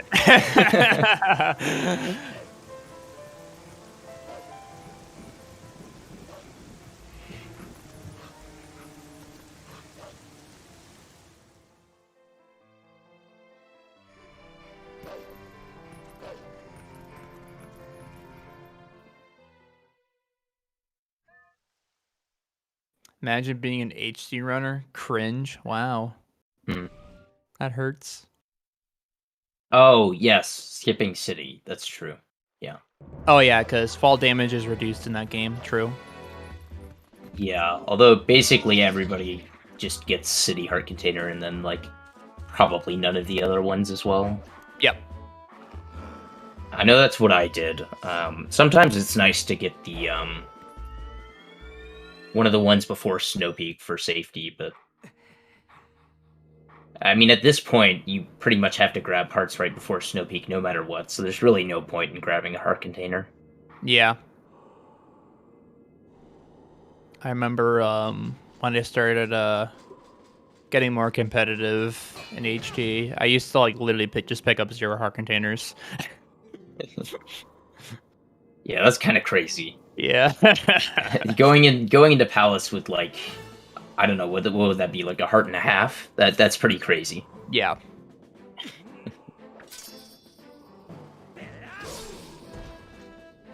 Then I think I started picking up like Forest Temple Heart Container, and that was it.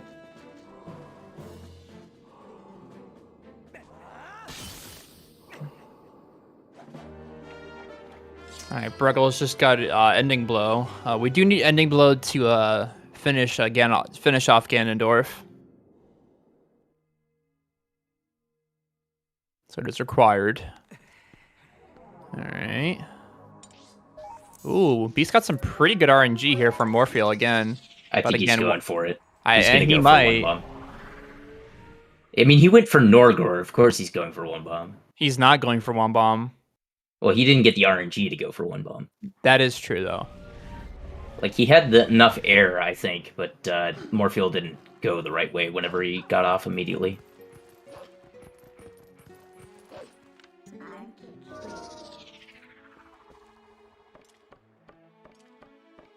Yeah, so that's 2 bombs so far.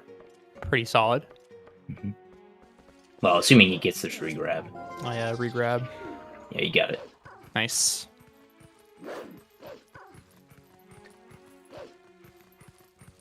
Alright, Mofat is now entering Morpheal. Let's see how this one goes. Oh, looks like we just got a confirmation that Beast has forfeited, unfortunately. Yeah, I don't really blame him. This would be incredibly frustrating to try to continue. Sag.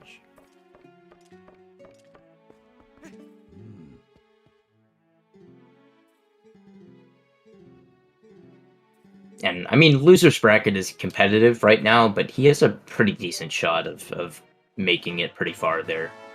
Yeah.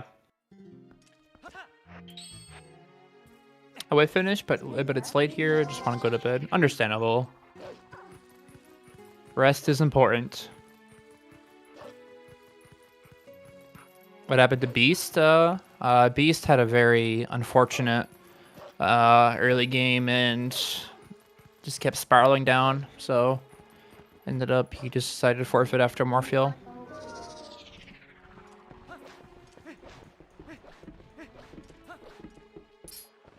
Wait, I mean not going to bed yet. I'll watch a bit more. Okay. Not beating myself up at all. That run was very silly. Yeah, that was a very silly run you got. It's pretty rough.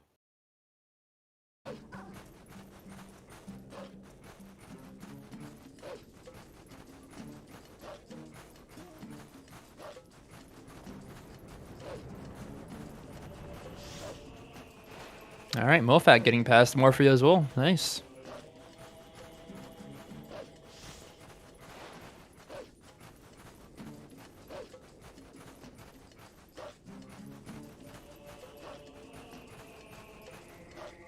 Wolf Bomb House skip though. Yeah, that was a nice Elden Twilight gold, dude.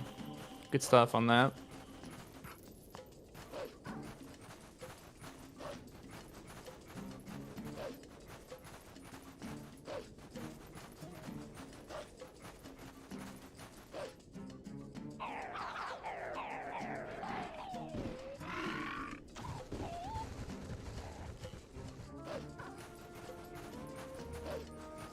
Rob and Mofat are gone? Oh, jeez. Really? Overlays, please. Rob was doing his warm-up ritual for Morpheal. What does he do? Does he like stretch or something? Yeah, I mean, you know how there's like warm-up rituals for basketball and stuff? It's kind of like that. Oh, It's okay, interesting. okay. Rob is very animated playing this game. He is. He's a very funny guy.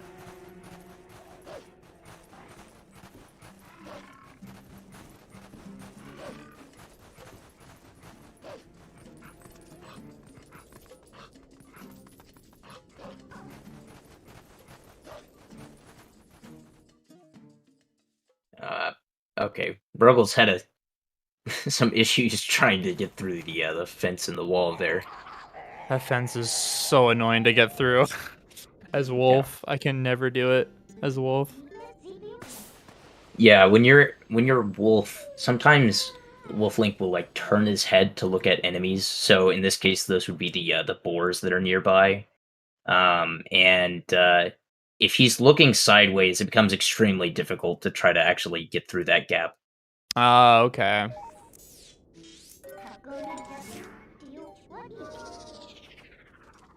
All right, this is the second second and last use of map glitch here.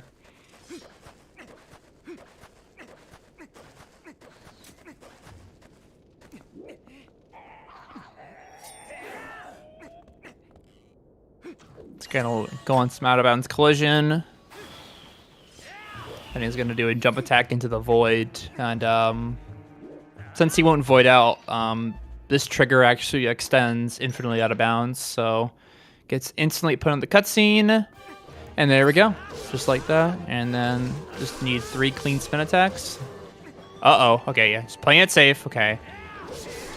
Since you do have map glitch here, if you do die, it's pretty rip if you do die. So it was really nice how Bruggles played it safe. Rob died there to Oh, Morpheal. no, dude. That's not good. Yeah. So that's going to be a couple extra minutes on top of the 3+ that he was already behind. I think he's probably going to be something like 7 or 8 minutes behind if he gets Morpheal this time. Yeah.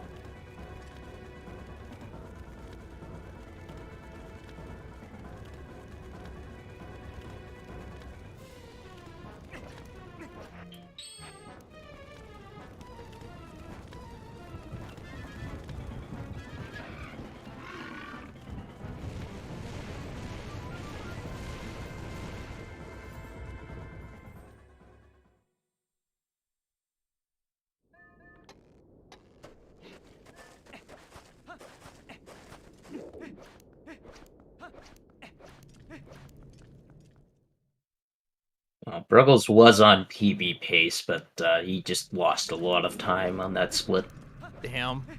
Yeah, King Bulbling definitely gave him some troubles there with spin attacks. Yeah, it's funny because I hear him say all the time that, like, you should never lose time on that split, so it's kind of odd to see him actually lose time there. Yeah, spin attacks are rough. I think just in general, this game has the hardest spin attacks. Yeah, the game is very meticulous to make sure that you have spun the control stick all the way around and hit all of the notches. Yeah. I am, like, for me, I'm super slow on my spin attacks. I want to make sure I just get one. As I like to say with my spin attacks, treat him like a baby, you know, treat him with care and love. Treat your spin attacks with love, everybody. Alright, so Rob actually got the bomb pull in the first phase this time. I think Nice. he didn't get it last time.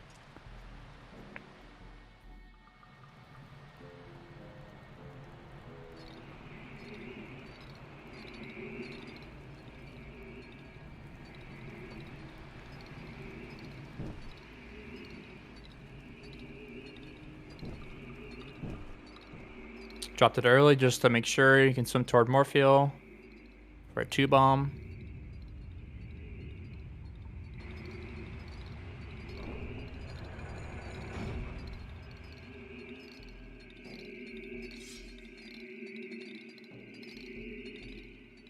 Morphle was very high up there.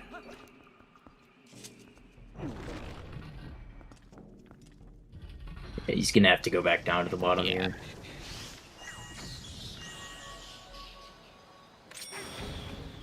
Yeah, you have to get good at like recognizing where to pull out the bomb and like where to head to make sure that you'll be in front of Morphle and be able to get above her.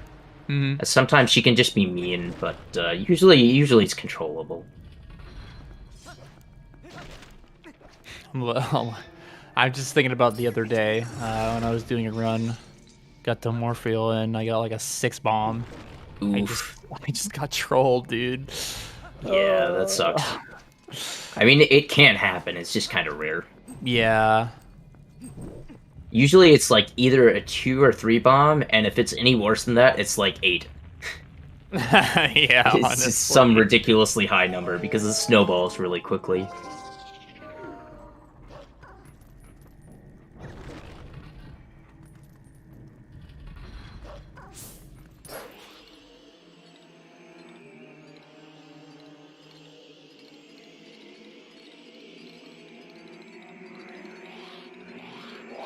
Yeah, so it looks like Rob is going to be like 8 minutes behind. Yeah. After Lake Bed. So It's probably going to be pretty hard for him to come back from that. Yeah, definitely.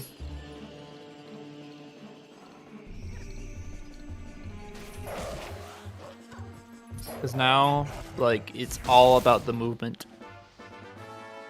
That past Morphle.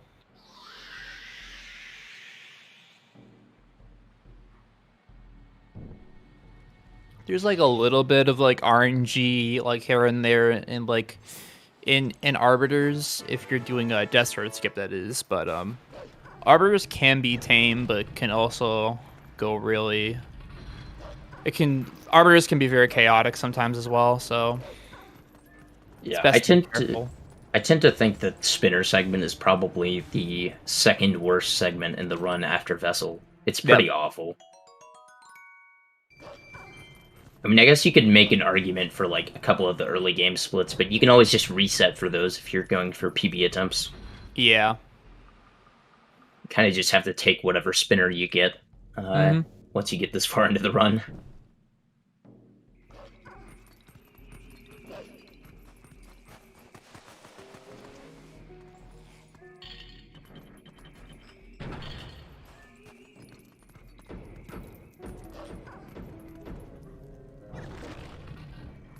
Alright, so with these redeads or Gibdos, whatever you want to call them, they're gonna drop 20 rubies always in this dungeon, so that's where Bruggles is going to get the majority of his rubies left over.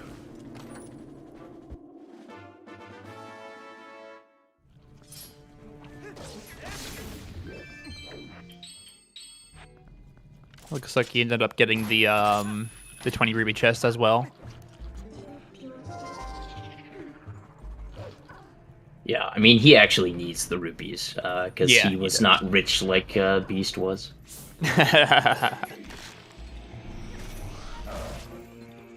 So a little cool thing you can do with the Poe fights, if they're screaming at you, you can jump attack them, and that will actually cancel their scream, and it saves like a little bit of time. It's a nice small optimization.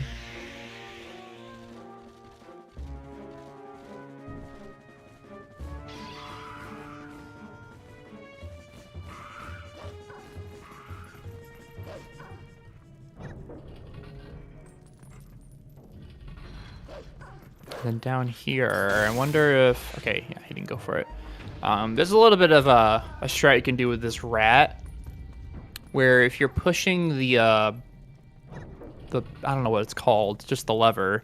If the rat hits you in the middle of you pushing, it actually pushes you off, and then you can run to the door right away. But it's pretty specific how you need to manipulate the rat as well. So. Yeah, we have a loving name for that trick, Speed Rat. Speed Rat? Nice. Yes.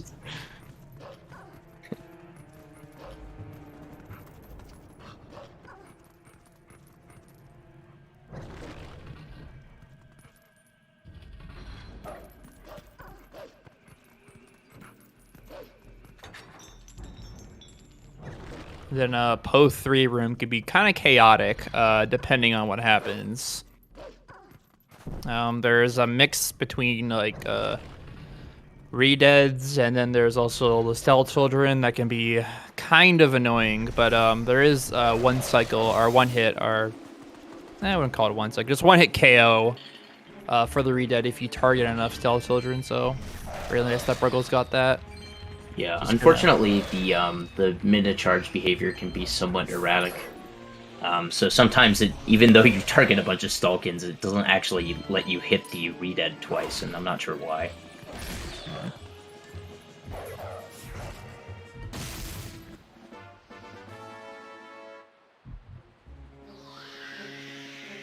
I just always assume like damage in this game is not like consistent at all. It's like always changing somehow. Cause like Zant is weird, like minute charging is weird, and just like why?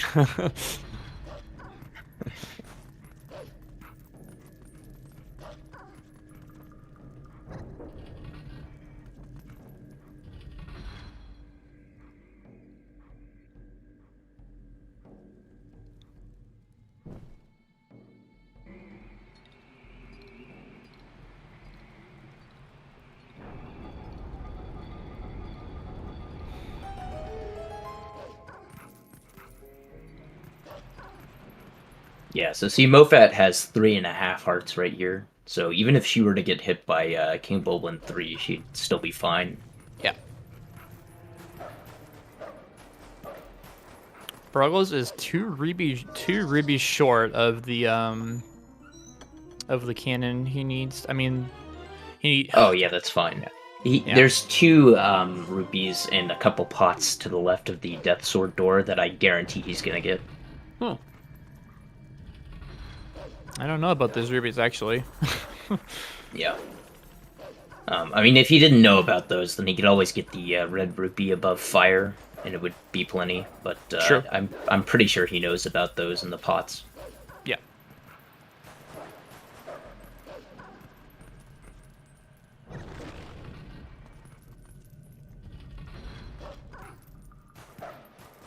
There's a cool little bomb strat we can do in this room with the stealth bosses here.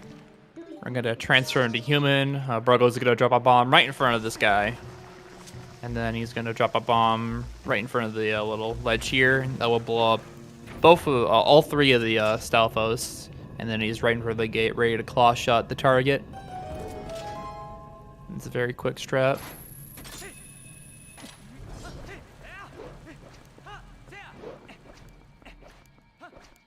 Nice, go for the pots, it seems.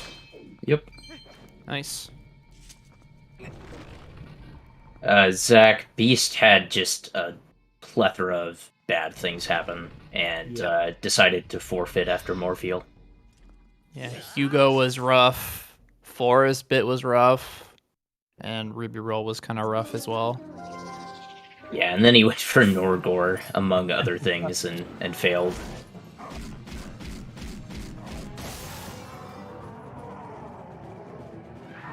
Alright, we're going for Death Sword Skip. What are we doing? Oh, we're going for Death Sword Skip. Okay.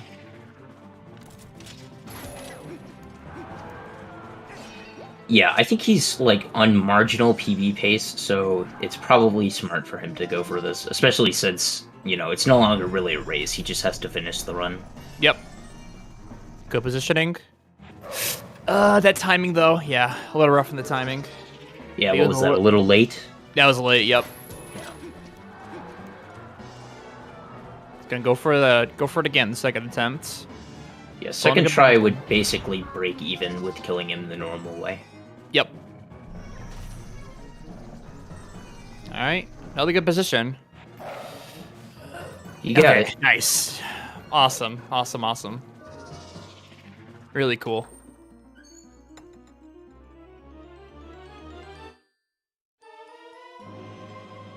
Yeah, I think Bruggles can lose like a minute 49 to Bests and PB. So It's decently likely. I mean, that's doable over the last hour to play within a couple minutes of best. Yep.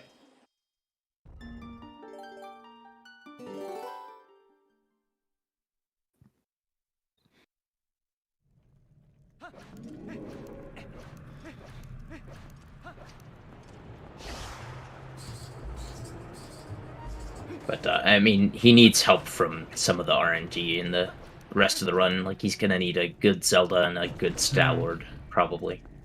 Yep. We need the Great Wall of China to not show up, because that would be rough. Yeah.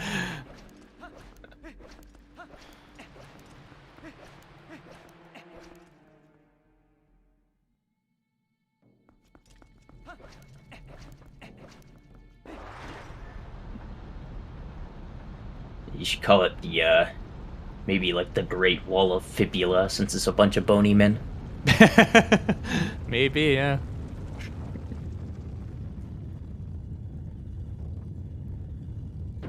Yeah, what D3 is talking about is some of the Stal Troopers, which are the little skeleton guys that pop up in the Stalwart fight.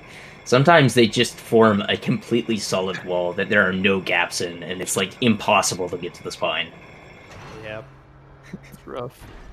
Yeah, that's why this is some RNG. I mean, there's like, you know, if you're good at Stalwart, you can influence it a little bit to make it more likely that you don't get screwed over, but it can still happen for sure. Yep.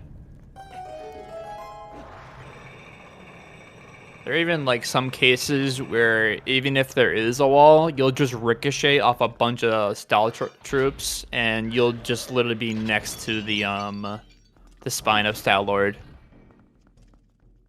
You mean after the cutscene? Yeah, even that can happen as well. Yeah. Yeah. I've had a few times where there have been Stal troopers in the way so that I can actually get back to the tracks. It's pretty brutal.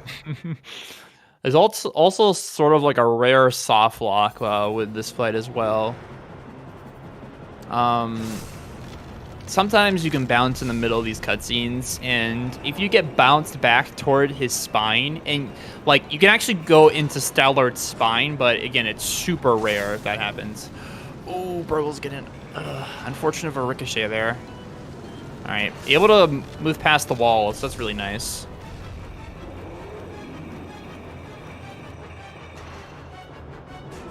Nice opening. Good ricochet. Oh, that was really smooth. Nice. Yeah, that was gutsy to go for the close skeleton there. Yeah. You have to react really quickly. Mm-hmm.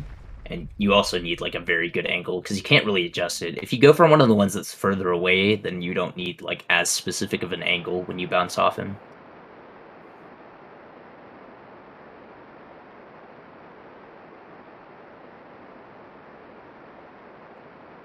But yeah, anyways, Bruggles is probably only losing like 5 or so seconds to that Stalwart fight so far.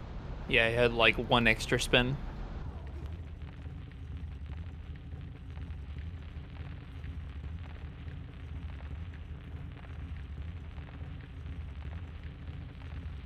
All right, so with this second phase, there is a way to quickly knock down Stalwart's head before he flies off in the distance. So what he's gonna be doing is 5 rolls, and then he's gonna wait like a second and for an audio cue, and then he's gonna get on the spinner track, and hopefully if he times it well, yep, looking good, nice, very nice from Bruggles there. And then there's if you just if you just spin attack a bunch, you can easily one cycle Stalwart right there on a second phase. He did unfortunately lose 5 frames though, because if you do clockwise, it's 5. Oh my gosh. It's frames faster to do clockwise.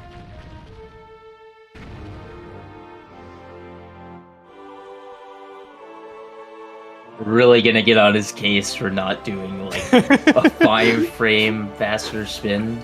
Shoutouts to Dean. So do you just chain clockwise, or do you do like one clockwise, one in the middle? Because I've seen a few people doing that. So you do one counter for the jump slash, and then you do clockwise. Okay, I got you. I've seen some people alternate, so I'm not sure what that's about. I've alternated before just for the memes of it. I don't know.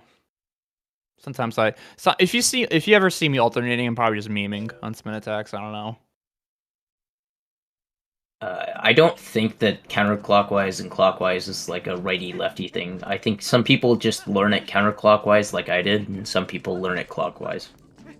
It's just random. Something tells me you like clockwise spins. I actually do. I prefer counter, but sometimes I'll try clockwise just because it's a little bit faster, actually.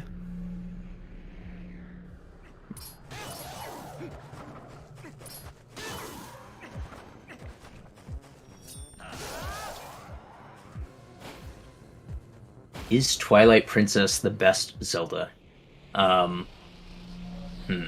Yes. I think it. No, come on. You gotta give it to Link Between Worlds, right? Like, all right. This game's pretty good, but like a Link Between Worlds, man. Come on.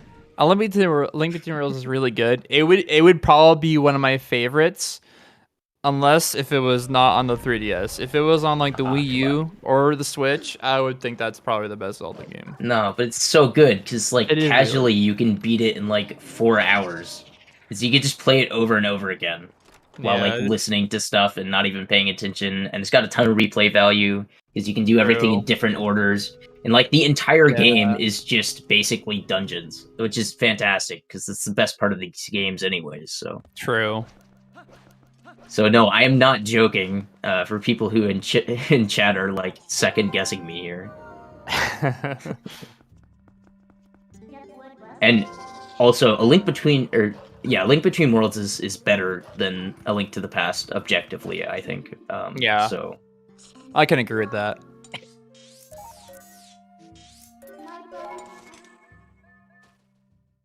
Bruggles is 7 seconds ahead of PB.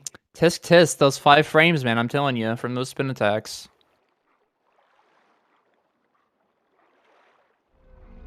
Yeah, he's gonna miss PB by 5 frames. That's gonna happen. Yep. Man. And of course, that's gonna be the one thing that he'll blame for failing to PB is the not doing the clockwise spins. Not any of the other time losses that he's had. Yeah.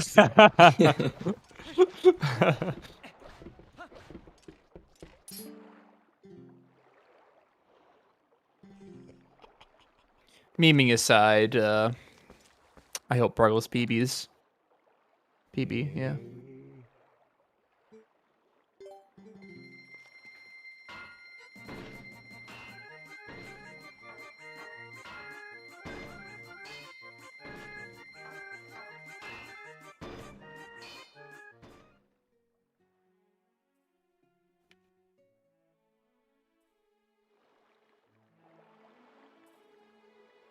Apparently, Zach is the rare breed of speedrunner who likes linearity despite being a speedrunner. Okay.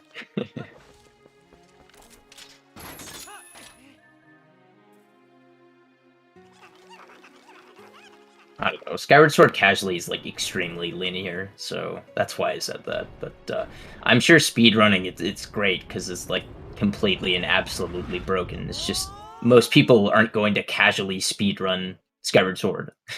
Yeah.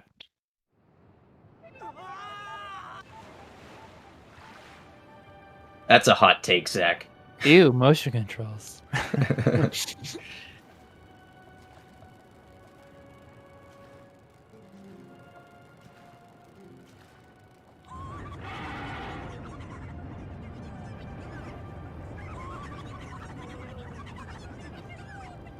What's the difference between Rob and Mofat right now?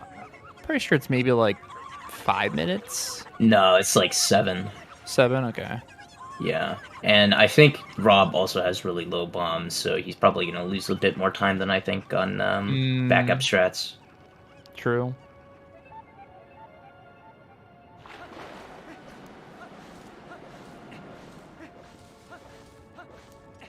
Bruggles got owned by the wind there, getting out of the water. The wind cycle, Sag. Bad wind cycle. Yeah. Now he's getting owned by the crystal. That happened to me earlier, and I was like, no. That's like the worst thing to mess up. It doesn't even lose much time, but it feels awful to miss that crystal. Yeah, it feels dumb. Everyone hates that crystal. True. Yeah, well, it's bad because, like, you're aiming at it, and then, like, if you miss it, the wind blows you around so that you have to, like, re-aim and everything. Yeah, Beast dropped out. He forfeited this race because it was just not very good.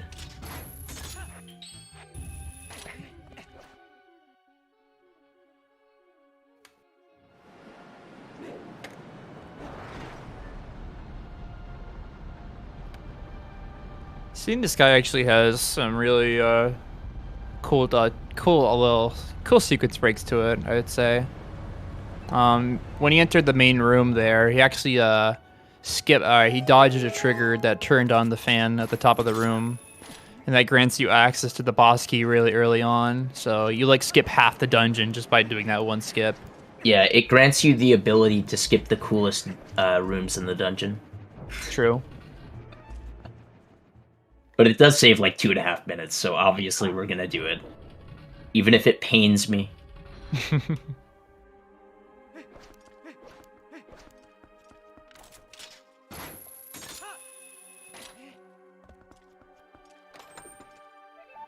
And then after Bruggles gets this key, and when he's on the way back to the main room, he's going to be jumping over or dodging a cutscene trigger. This cutscene trigger, if he hits it, will change his spawn position back to the pool. But if you dodge the cutscene, your spawn position stays to that small key chest.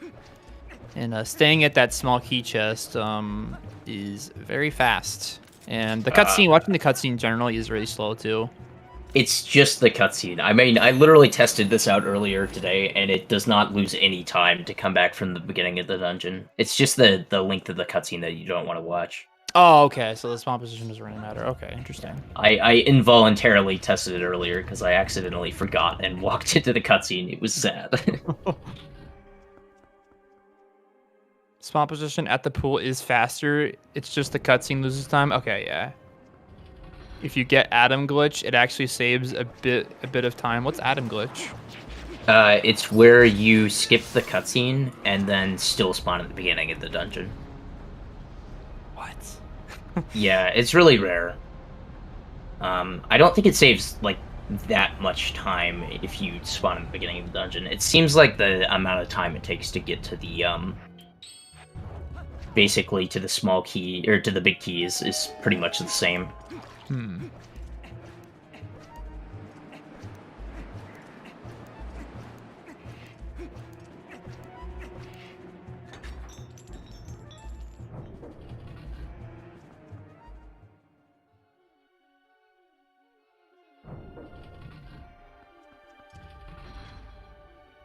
Yeah, so it's like a second or two.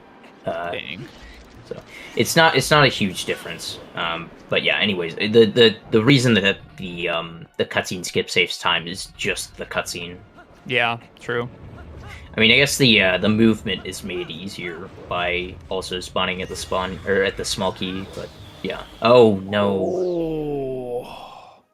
Not sure what happened there.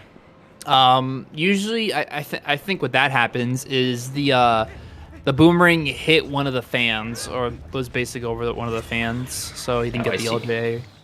Yeah. Oh, a little bit of scary stuff going on here, but we're getting through it.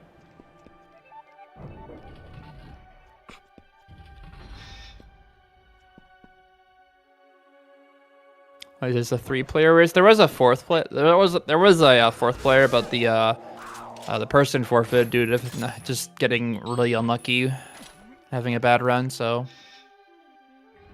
unfortunate. Mofat had a really interesting third cycle of the first phase of Stalwart. I didn't see it. He bounced off like 4 different stall troopers on the way over to the spine. Yeah, we're covering 2 matches at the same time.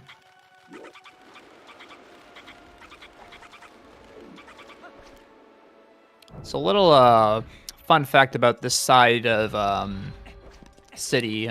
We don't travel in the HD version. We don't come to this side at all in the 80% run. But in TP on the GameCube, we have to go through this side. Yeah, technically it saves time to skip these rooms, which you can skip them in SD, but only if you have the fishing rod, which is why we don't skip them in 80%. So I don't think it's actually used in any categories, because I don't think any categories have fishing rod and are like willing to skip rooms. I mean, it might work in 100%. I'm not sure if there's anything on East Wing that we need, but anyways, you have to be like really good at fishing rod duping to save time. Yeah. All right, now we have. We got the one framer. Yeah, the one. Oh, nice. And we got Arialfo skip. Call it the Crosshair Special. You know, the trick that everyone hates because it's very pixel. It's pretty pixel specific, so let's see if he gets it. It's kind of rare to take more than a couple tries of this. Like, second try is not super uncommon, but you know, it's more than that is kind of rare. Either way, Bruggles got a first try, really nice. Was actually getting a little close there. Arialfos was getting ready to hit him, so thankfully he made it in time. Yeah, he's gonna preserve his PB chance for now. We'll see if that lasts. Thankfully, he did not get slam jam.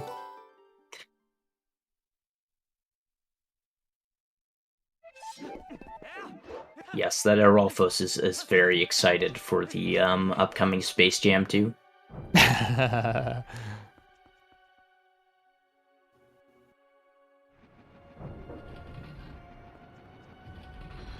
All right, so the second half of City is probably one of my other favorite, one of the coolest parts of the run, in my opinion. There's some really cool long jump attacks across fans coming up, and got a cool fan tower as well. So optimal aiming is very nice to see as well.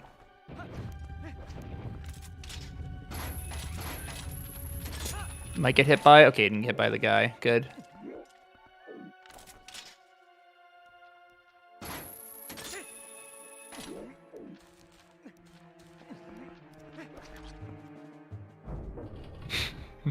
No cat jam, rip. Do they not have cat jam on this channel? I don't think they do. That's sacrilege. What is wrong? I was wondering if I was supposed to not capitalize the first one. Wait, they do have cat jam. Wait, what am I misspelling this? Oh, you have to capitalize all 3 of JAM. Hang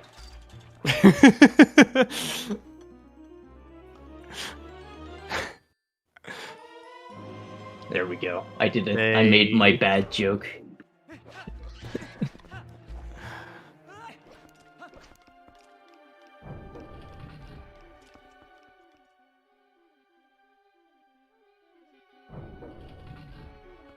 Yeah, I didn't realize that the jam was so enthusiastic that all 3 letters were capitalized.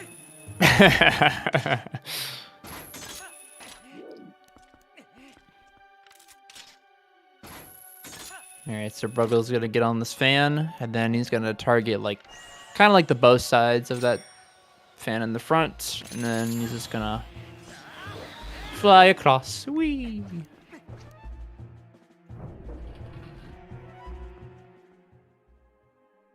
There's been situations where you can do the LJA, and in the middle of that LJA, you'll actually kill a Kagarok, which is, I find, very funny and really cool. Yeah, I saw Nimzo do that in practice yesterday. It was pretty cool.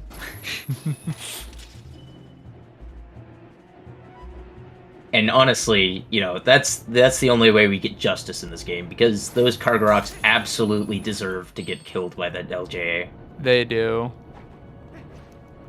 Because they are very mean and, harass you while you're trying to aim. PB and cat jam sandwich. What the hell, beast?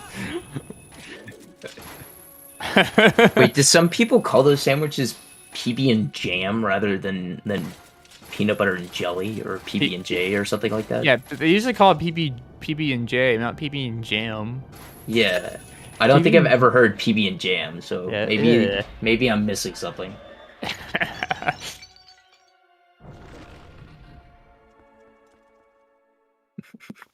Bruggles getting a really clean fan tower. Except for hitting the crystal, because the crystal is the hardest part of every fan tower climb. Aye, beast, but it wasn't a good joke. And do we get the Rob shot? Yes, we do. Fun fact, I got a dead pixel in my PB.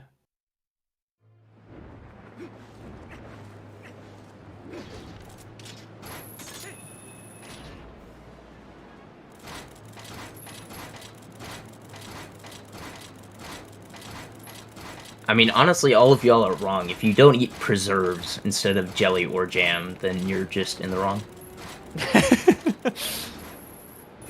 I cry every time I go to the grocery store and they don't have strawberry preserves. I'm just like, my life is a lie, you know? Because then I have to eat some of that other stuff, and it's like, you know, it's just not as good. Yeah.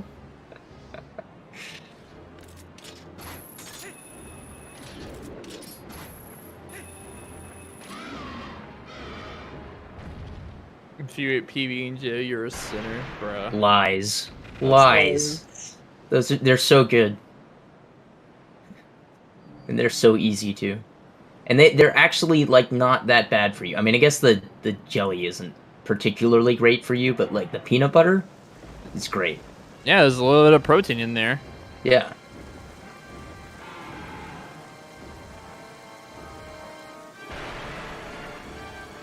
Disgusting. Disgusting.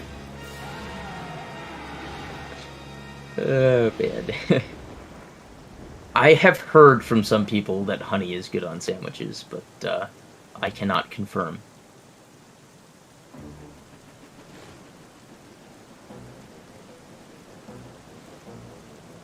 Zelda speedruns more like PB and J speedruns. Oh man. Oh no. This conversation has gone too far. Yes. We should keep it going because it's gone too far. Gotta fully commit now. Yeah.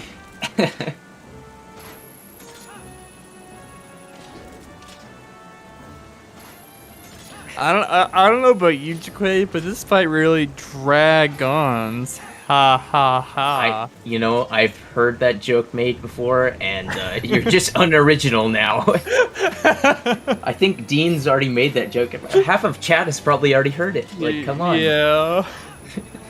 Yo, Swift Ike with the raid party of 108. Thank you so much, Swift. Solid. I think Swift was doing some 100% runs earlier, so I don't know how those went. Yeah, I was doing hundo.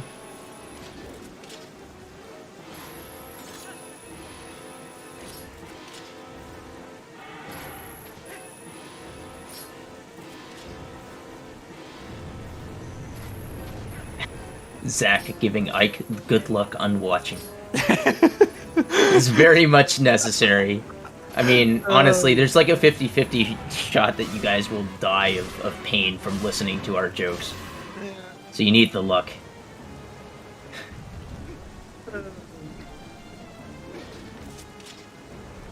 Honestly, I got the dragon pun from Mr. Labroto. He's the one that originated in my chat.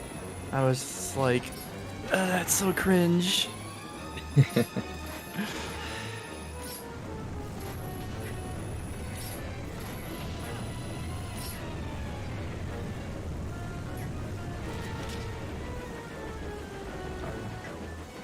Anyways, Bruggles is just, finishing off Agarok real quick, Didn't even bother to explain the fight at all, simple. You just, trick him into thinking you've fallen, and then, yeah. He's a gentleman, so he stops shooting flames at you once he thinks you're fallen, and, but you bamboozle him Yeah. in reality, so you can actually still grab him. That's basically that entire fight in a ridiculously, stupidly explained nutshell.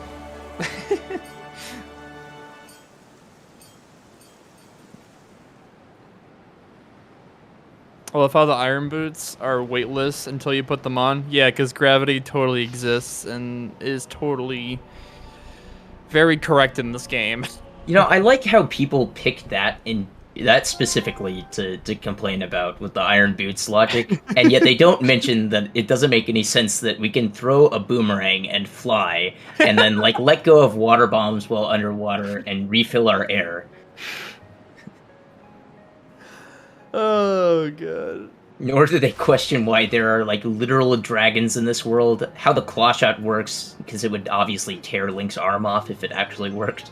You know, there's like so many things to question in this game, but I only ever hear, but the iron boots, man.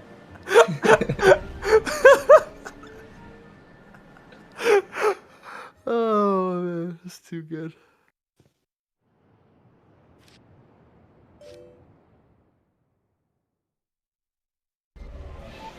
Man.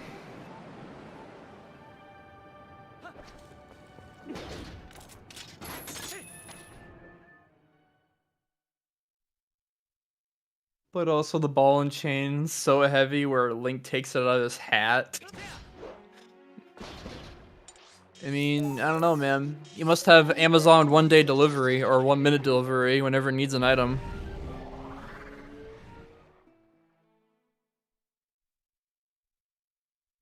I don't think I've ever heard the pocket dimension explained that way by Amazon delivery.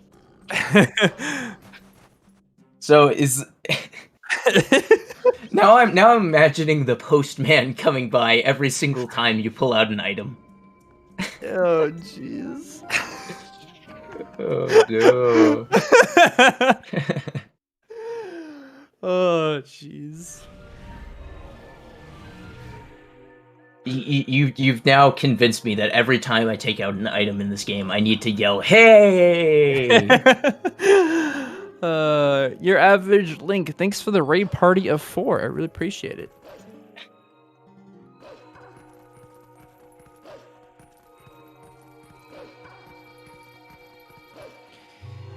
Anyways, Bruggles is now in Palace of Twilight. Yeah, Palace he's still on PB pace, by the way.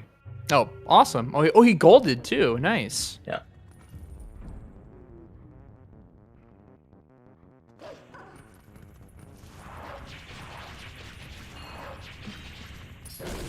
the Midna Squid meme is that she's Squidna. That's the entire meme. Yeah, it's just a squid now. Some of us who are cultured use that time to type in chat during the Squidna cutscene. Squid 1, Squid 2, Squid 3, Squid 4. Enter. Yeah. I declare a thumb war. Of course. So, anyways. Yeah, I'm probably the only person who does that. I think Beast says 1, 2, 3, 4. I declare a thumb war to count the hits on Beast Cannon, which is pretty. It's a pretty cool application of that rhyme. Sometimes I'll use it on whenever I'm getting the 4th claw shot on Argarok Phase 2 on the 3rd cycle. Yeah, it's great.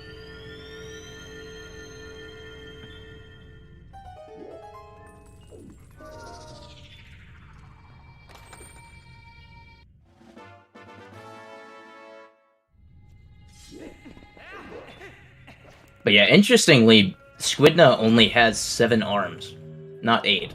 Huh. So I'm not sure why that is, but I think squids normally have 8 arms, so that's kind of not squid-like.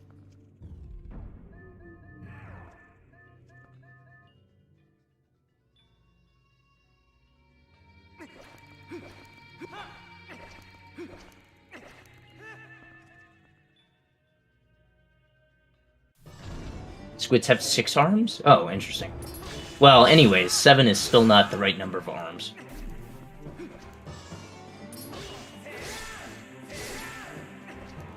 Okay, I'm hearing squids have 6 and 10, but none of them have 7, alright? Alright. That's the important part here.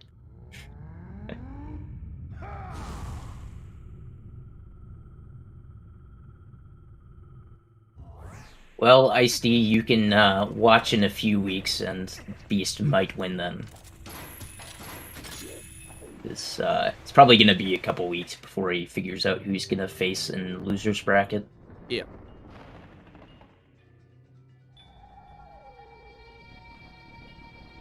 I'm actually curious about the bracket now. I'm gonna check.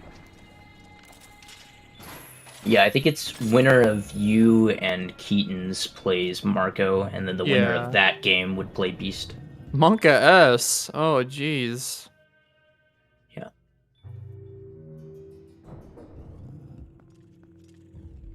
Whereas Bruggles is gonna go on to face the winner of Zack and Zelu. Ooh. I think that one's gonna be a close race as well. Yeah. It's kind of hard to tell, because, I mean, I don't know. Zack usually seems like he's consistent, but I've seen him recently get, like, some not fantastic times. And Zelu has recently shown that he can play sub-3 level, so... Yep. Sorry, Zack. I'm just reporting what I've seen. Although, I guess he got a 255 recently as well, like a new PB. So it's like, it's kind of, I don't know. There's some times where he, like, plays like an absolute god, and then other times where he gets, like, a 302 or something.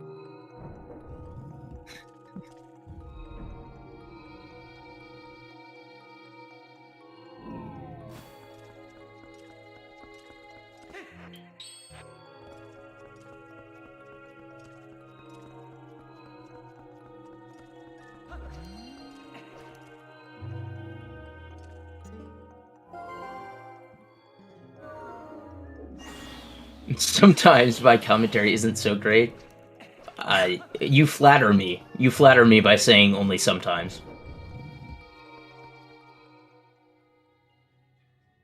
Alright, time to mention obligatory worst room in the game reference here. Time for the Mario room. Oh no, Mofat struggling with Fan Tower. Yeah.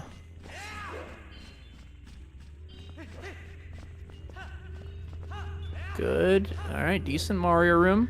Could take it safe here. Wait an extra cycle just to play it safe. I respect it. He's actually gonna wait. That's actually a pretty good thing to do. See what kind of RNG you get. Ooh, the Xanted. Usually if I do that, I go on to the closest platform, because then you're in position to immediately hit 4 possible spawns. Yep. So I'm not sure why he didn't go to the final platform there. I think because there's also a chance he might spawn all the way back as well. Yeah, but then if he spawns in like one of those back 3 positions, you have to wait for the platform to line up to jump over to it. True.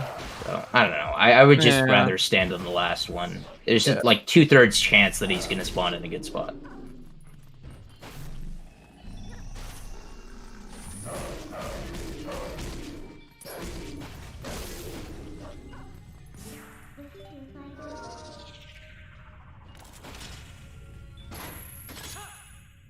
Barely getting that claw shot before the cutscene started. Did he get it? He did get it. Okay. Alright. If you hear a Link like say "ha" or whatever like that, that's when you automatically get the target no matter what. But if you don't, I don't have the audio on, so I didn't hear that. But yeah, if you hear the Link scream at all, you automatically get to the target. It just sometimes it looks like you grab it and then it still puts you on the ground. So I wasn't sure.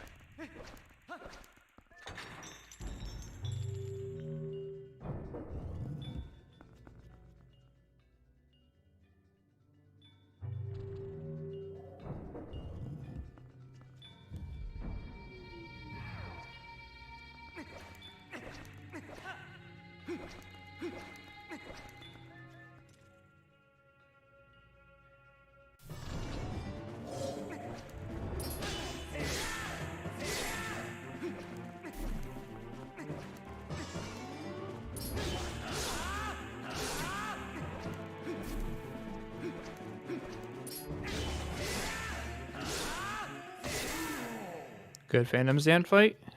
Really clean.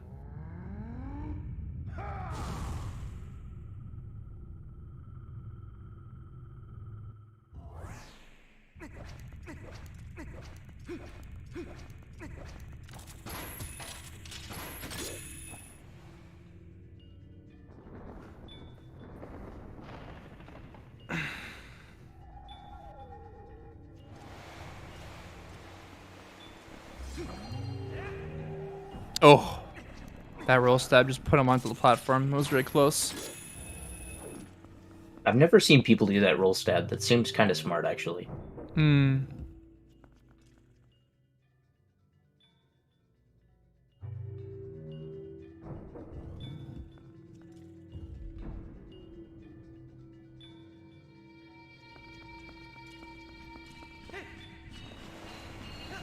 Yeah, meanwhile, it looks like Mofat is like 9 minutes ahead or something. Yep.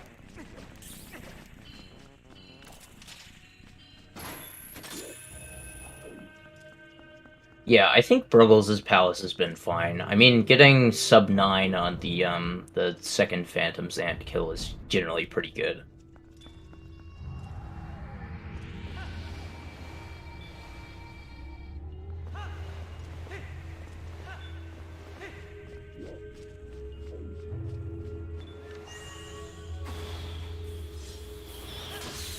See if we can get some hearts here. Oh, he missed. Oh. Oh, I missed. There's plenty of chances to get hearts in True. second half, and he only needs one, so it shouldn't be an issue. And plus, there's 2 possible fairies he could pick up before Zant, too. Yeah. So I think he's only losing somewhere around 10 seconds to his best segment here. So that's pretty good, considering he needs all the time he can get to be able to PB. Yeah. Honestly, I think unless he like really messes anything up badly in Palace 2 or Hyrule, this is probably Zelda proof to be able to PB. Yep.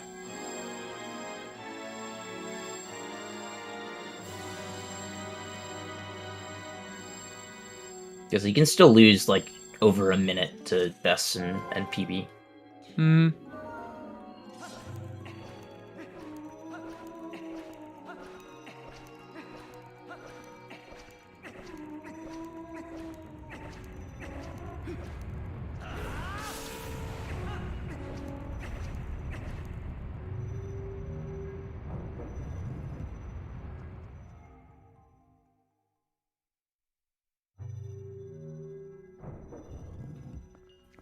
Tower climb here. I mean, just the climb up to Zan can be also just very scary.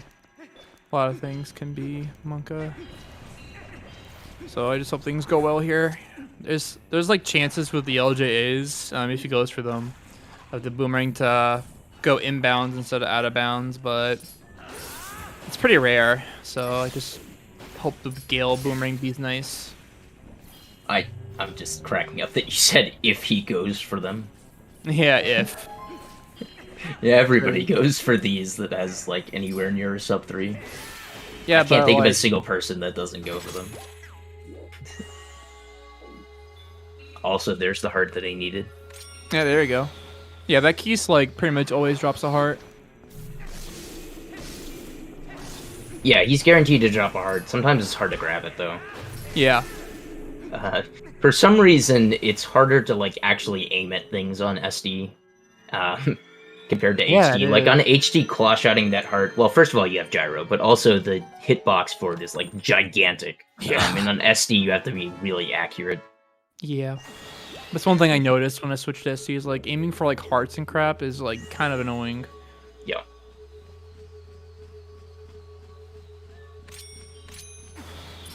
Boomerang don't troll. Okay. The keys got in his way. So he ended up doing it. Yeah, that probably lost like 5 seconds. Hmm. Sad.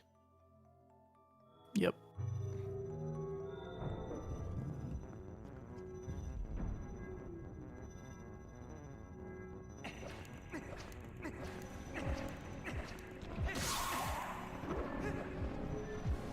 Ooh, nice. He got the slash method of getting the orbs lit there. Yeah, instead of the spin attack. Yeah, I think that saves a little bit of time. Well, maybe not if you like slowly line it up, but Yeah. anyways.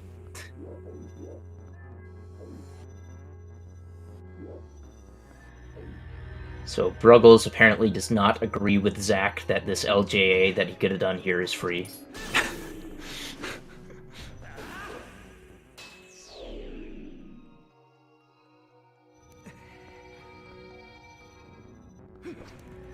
Does he go for the waterfall aim thing? Yes, he does. Yeah, it does. You had it for a second there. I swear, this claw shot's evil. Yeah, it's really difficult. He's really far back. And the birds, dude. Kagoroks are Also, coming he's in. gonna have to slowly go down from the boss key at this point. He might die. Oh my god. He'll probably be fine. He's just not gonna PB anymore, I don't think. This is kind of bad.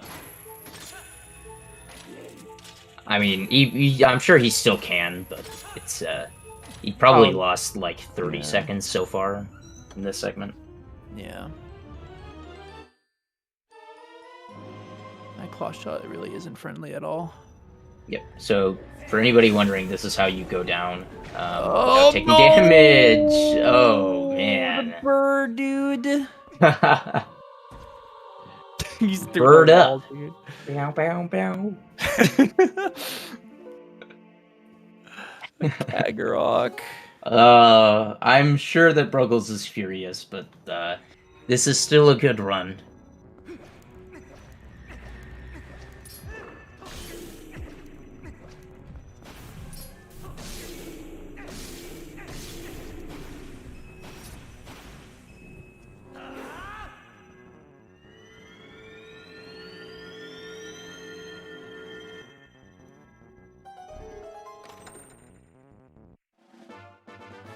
Yeah, he Yeah, does I mean, now he has 3 hearts, that's true, but I'm sure he'd trade those hearts for time in a heartbeat. Yeah.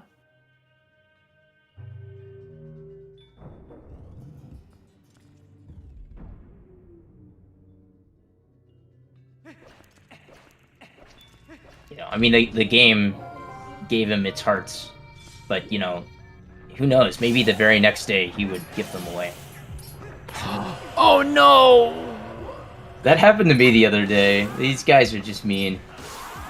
Yeah. No, this route does not skip ball and chain because you physically cannot skip ball and chain. Sadly, if there's a way to skip ball and chain, life would be so much more simpler. Reject ball and chain. Return to monk. Is that actually faster to go from the left? Yes, there? it saves a little time, but it's not going to make it so that he can make early platforms still. Oh.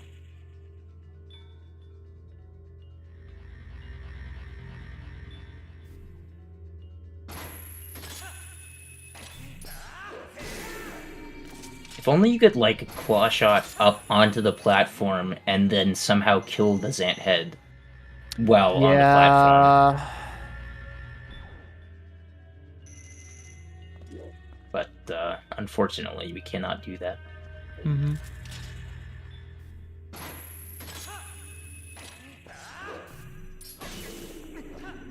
So, yeah, I mean, PB is dead for Bruggles. I can definitively say this. He's lost more than a minute 15 on this segment so far. And that's the amount of breathing room that he had.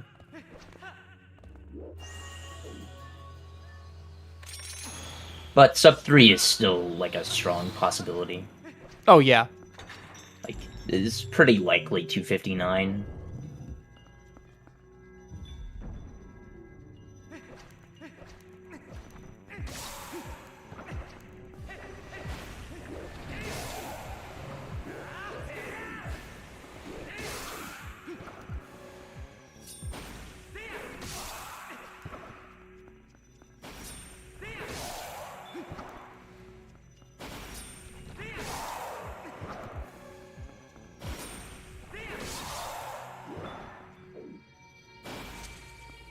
Do you see that on Mofat's end? Wait, what? She like didn't do the L slide to skip the slugs and then just walked right through them. It's amazing. Oh. Dang. Yeah. That's really risky, but it worked out, so. Take it. Normally if you don't do the L slide there, then you want to walk around the edge, like right hugging the little wall fence thing. Yeah, make an L turn basically. Right, On because the then they outer can't edge. hit you. Yep.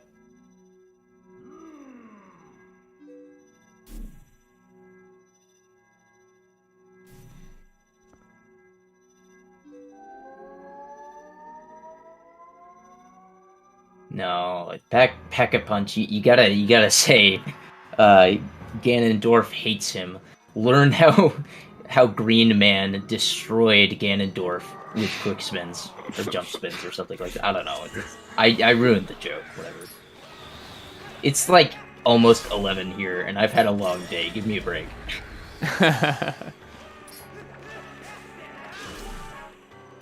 Alright, weird thing about Zant is like your fourth slash of your combo like does the most damage to him, but then like also in Gorm Mind Phase that kind of changes a little bit for some reason. So it's a little weird because you can like one cycle this fight. Too early. Fortunate.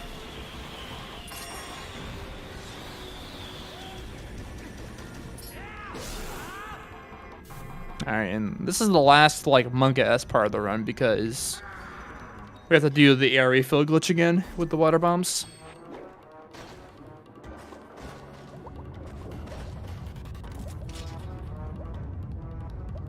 Yeah, thankfully this phase is extremely consistent. Unlike Morpheal, there's no RNG whatsoever, so unless you, like, really flub something, then you're just gonna be fine. I think, like, if you're close enough, like, you could even still mess up the slash combo and still have barely enough time to refill your air. I didn't know that. Yeah. Because I had a lot of problems with just getting the sword slash combo underwater because your slashes are so slow without Zoro armor.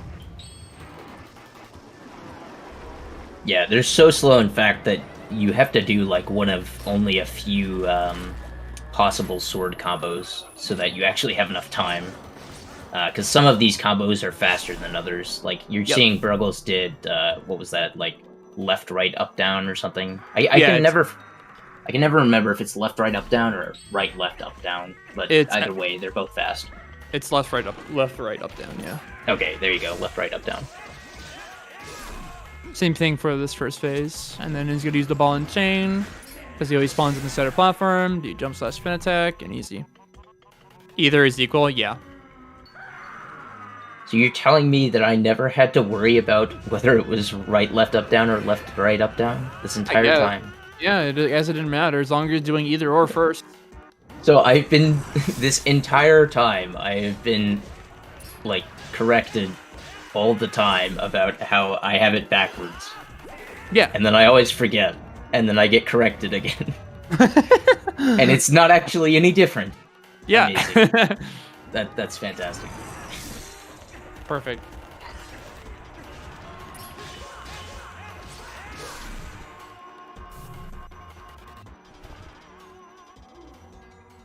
Alright, in this phase, there's also a really cool quick kill we could do in the final phase. So he's gonna walk forward, wait for left player to drop. Once it falls, start slashing your sword. Walk behind, do 3 or 4 slashes, time him with your last combo by targeting him. And then we can just do that and he's dead. Fun fact, it's technically faster to purposely run into the top on the third phase and then immediately start a combo and hit him. Huh. It saves time. Unfortunately, it's not consistent because sometimes he spawns really close to you. Okay. And then you can't actually hit him with the fourth one because he'll hit you before then. But generally speaking, it works pretty well. So if you get hit by the top for some reason, like you quick spin early or something like that, Yep. I don't see a lot of people going for it, but you absolutely should just immediately start a combo. Huh. Yeah. It's actually interesting on third phase. If you've messed up that phase enough, like I have, then you know basically how the patterns work on like messing up the second or third phase. Like on the third phase, he always alternates between top and just slashing at you, and it is consistent. And on like second, I think he does slashes a few times in a row, and then tops a few times in a row, and back and forth like that. Huh. Yeah. Yeah, I know about the final phase like change. Just the series of slash, then he does the spin move. Mm-hmm.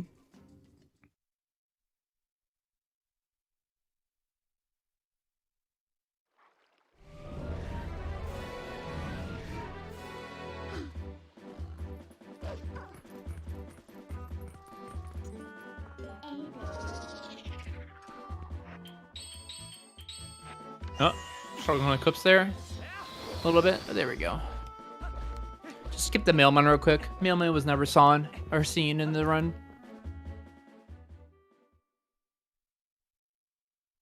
So let me get this straight. So right now, Midna is a kid, and Yes. in a second year, she's going to be a squid. Did I get that correct? You're correct. So she was a squid now, or she was a kid now. Damn it! No, I messed it up. I was so close. Ah! Oh no, dude. This is what happens when you're tired. You like get the entire build up correctly, and then like mess it up right at the very end, right before the payoff. Damn. Oh my god. Oh, rip.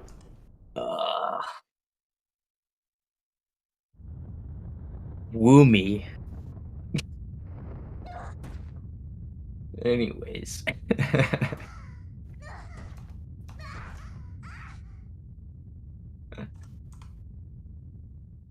I gotta do my my squid impression real quick.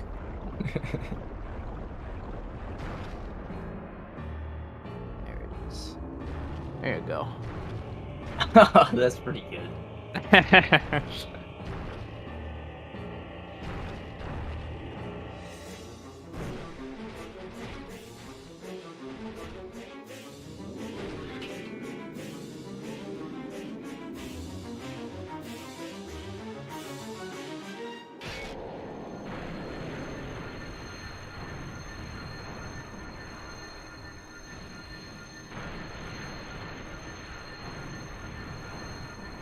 All right, we did barrier skip easy.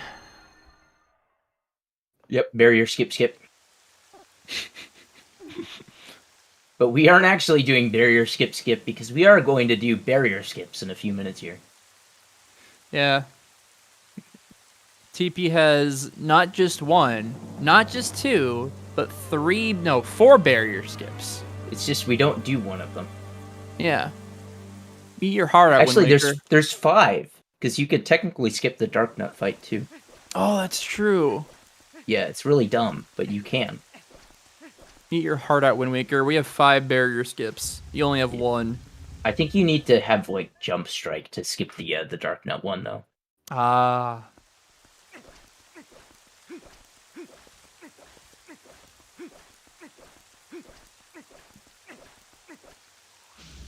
Feelings destroyed. Right.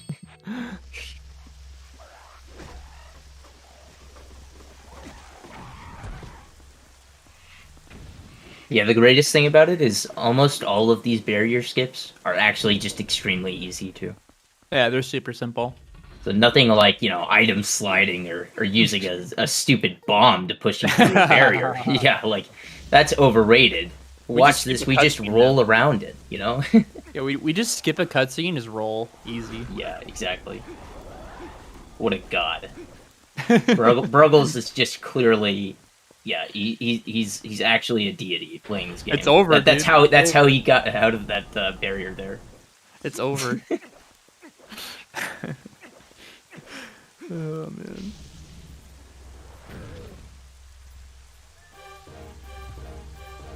Oh, I got the early KB spawn. Very nice. Nice spin attacks. Nice.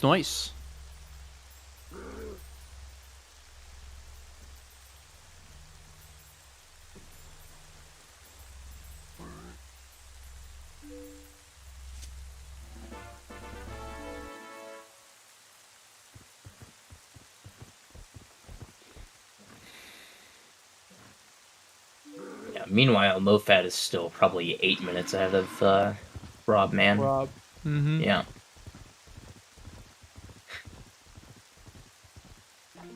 Yeah, this is gonna be some disowning by Case whenever Rob loses. Yeah. Bruggles got the Iron Boots save warp. Let's go. Yep. Very nice. I saved what, 3 seconds? I don't even know, man. It's just Yeah. nice because you don't have to do the movement. Yeah. That's the main thing.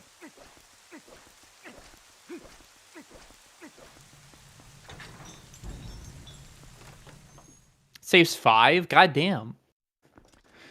Yeah. I'm not sure. Does it save 5 if you have to equip Iron Boots to do it, though?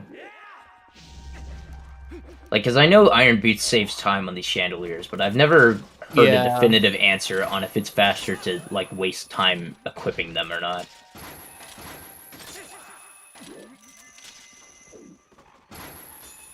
It'd be 4 then?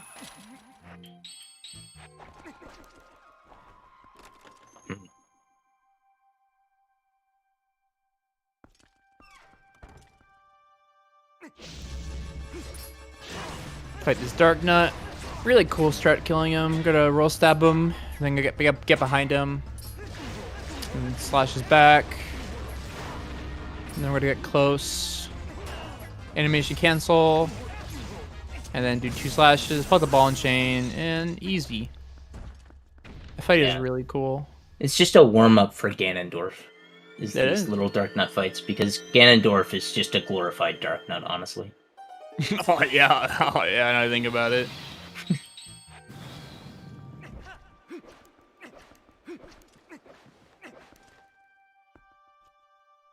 Pack a Punch. Well, do I have the Zelda game for you? You should play A Link Between Worlds, which takes like 4 hours to beat and is all dungeons. True. And plus, it runs in 60 FPS. Oh, does it? I didn't know that. Yeah, it does. Oh, that's cool.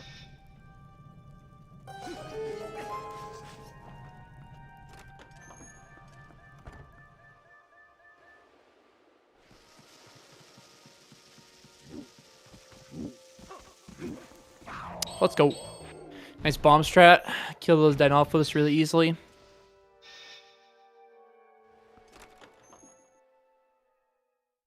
Just chuck a bomb at them. Easy. Then we got the Arialphos. Another ball and chain strat there. Gonna Gale and then bring him down. Go ball and chain. 1, 2, 3, 4, 5. Throw and... Oh, he hopped back. Damn it. Yeah, that's kind of funny. That sword has a lingering hitbox even after the Aralphos is dead. So you saw it there. I'm always confused. Yeah, I didn't even know that. I was just like always confused when I got hit. I was like, why'd I get hit? He's dead. Yeah, the sword's hitbox just sits there and it's still It's active. so weird. Yeah.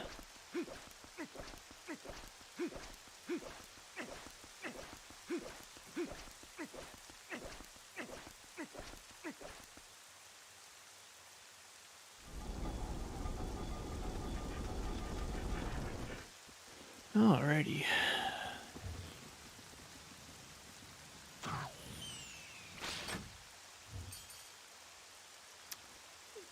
Now we get the D&D crew saving our butts again. Bazooka. Or as I've been told by Beast, it's actually, I think it was Beast. It's actually just the hawk exploding there. Huh. Oh yeah. Oh, Yeah.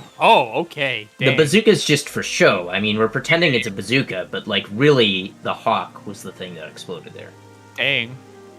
It's a very very powerful hawk. That hawk should be the one. That hawk should be the one stopping Ganondorf. What the heck, man?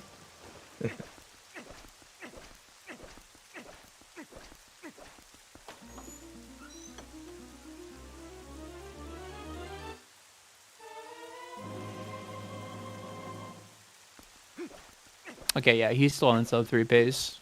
I just looked at my splits and I was comparing to his boss key, and I was like, yeah, he's still on sub 3 pace. Yeah, well, his best possible time is still like sub 259, so Yeah. he should get a 259. Mm-hmm. Unless he has like a really bad Zelda or, Flub's Beast Ganon and Horseback or something. Yeah. Or Tower. One of those. Notice I didn't say the Ganondorf phase. Just goes to show how easy that phase is. Yeah. Alright, we going for Zack Strat? Let's see. Let's see if Bruggles gonna go for Zack Strat today. So you can skip this barrier over here if you go if you damage boost and pull out the spinner. And he doesn't even have spinner equipped, so yeah, no. Yeah, you're not going for it.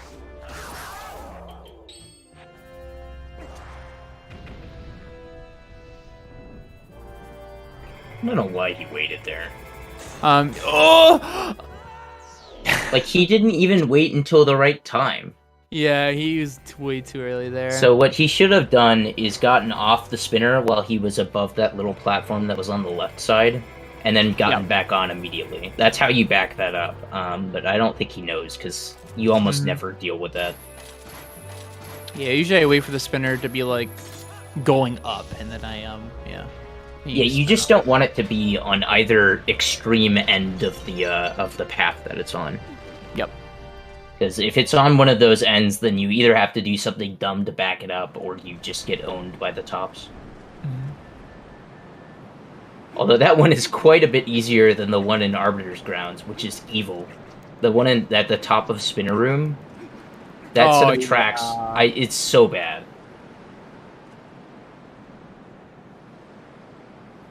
Like, I don't understand how they expect you to realistically do that quickly, casually.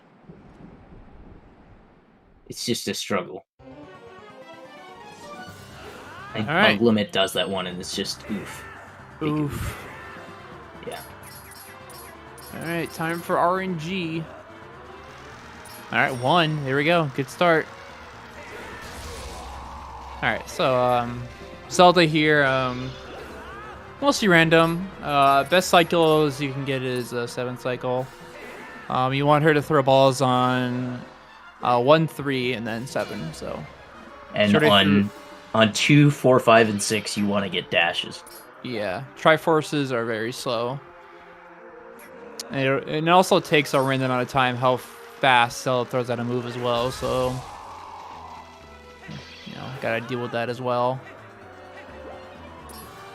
A lot of little random elements to this. Fun fact: I did time it, and it actually does save a little bit of time to let go of the spin attack as soon as possible. Which is like as soon as Zelda is starting to throw the ball down, you let go of your spin attack. Okay. And then like the very back of the spin attack barely hits the lightning ball. It saves like 2 frames or something. So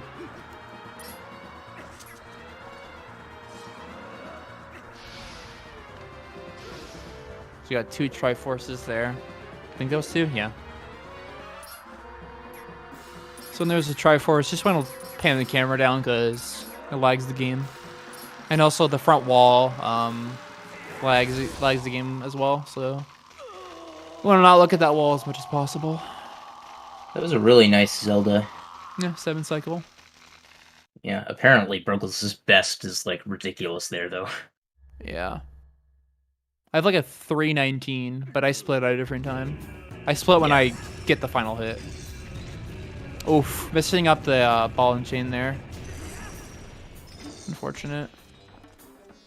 Got to wait for portal here. So if you miss that Beast Ganon can not decide to go into portals, that's pretty lucky, by the way. Oh, wow, really? What the heck? What the heck was that? I don't know. I've never seen that before. So he can decide not to go into a portal if you miss him, but most of the time he'll go into portals, and then he has a random number of portals that he does, so theoretically this could take like literally forever. I'm not sure why he's grabbing him. You don't need to do that till the 3rd phase, so I'm not sure what the... I'm pretty sure yeah, because like he got owned randomly. Yeah, he got juked. I don't know how that even managed to happen, honestly.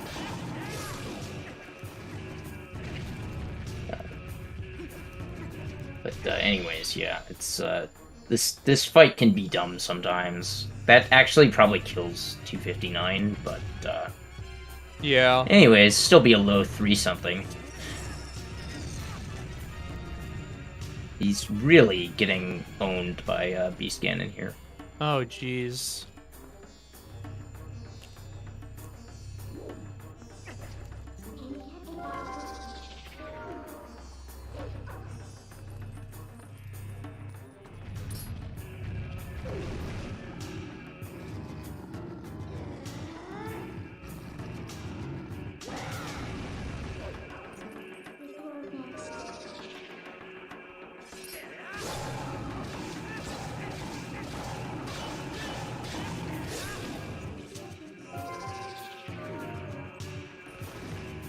Yeah, it'd usually be done by the fight by now, but god dang. He usually would be done with the fight like over a minute ago. Yeah, true. This is a lot of time. This might not even be a 300. This could be like a 301, honestly. Probably Yeah. is. Maybe not. Maybe he could still clutch like a 30050.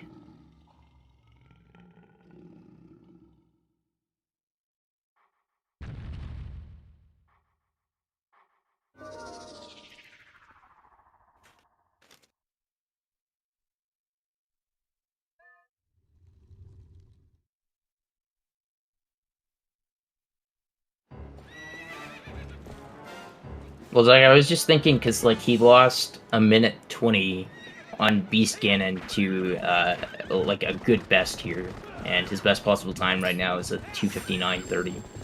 That's why I was saying 3:00:50. I mean, it's definitely like there's a bit of leeway still, but if he had problems with horseback, then he might get a 3:01. Looks like he'll be fine though. Yeah.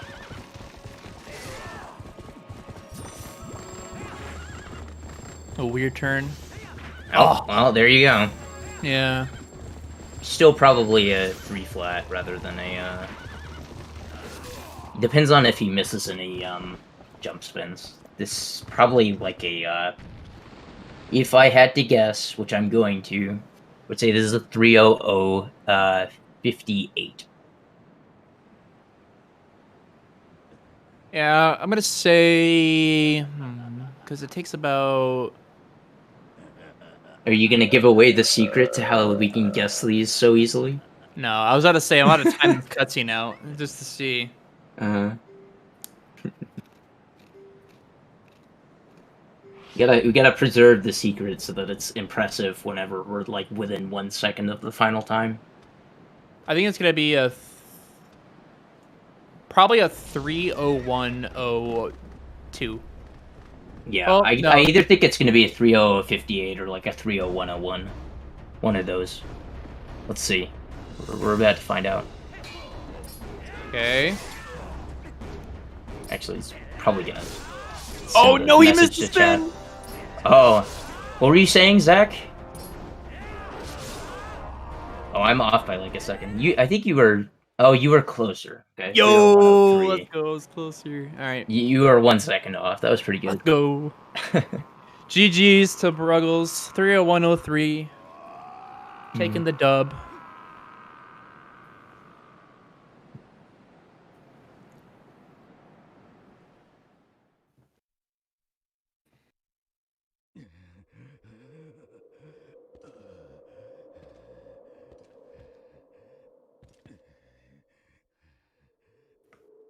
So, do we think we're gonna get an interview or We not? shall see.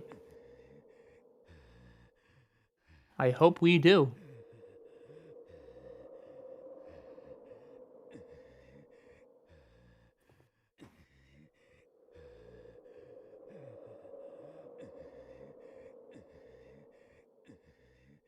Guess I could check the race time.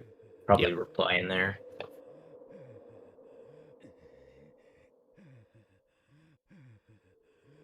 Yeah, apparently he's gonna hop in here at some point. Awesome.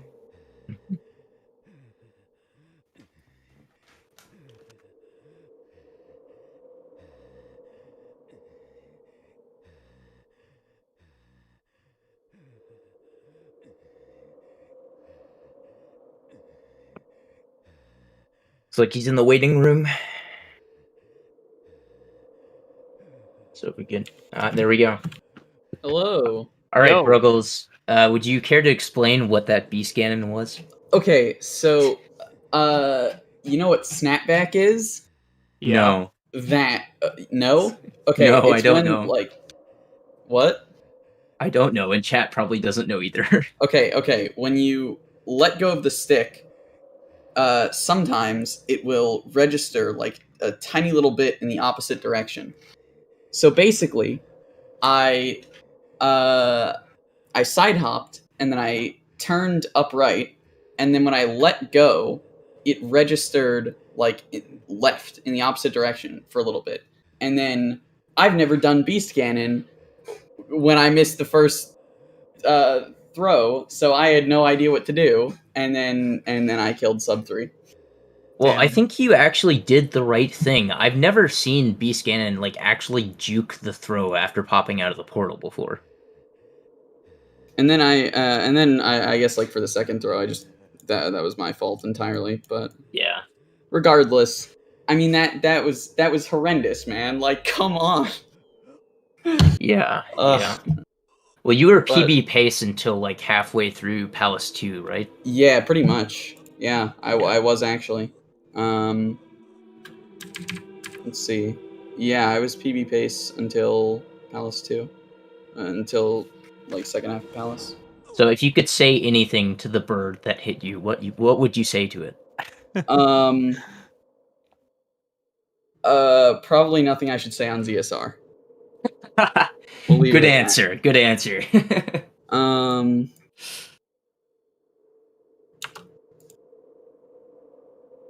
Yeah, honestly, okay. I lost like 30 seconds to gate clip and then 20 to bow. So that's like 50 seconds up to rang.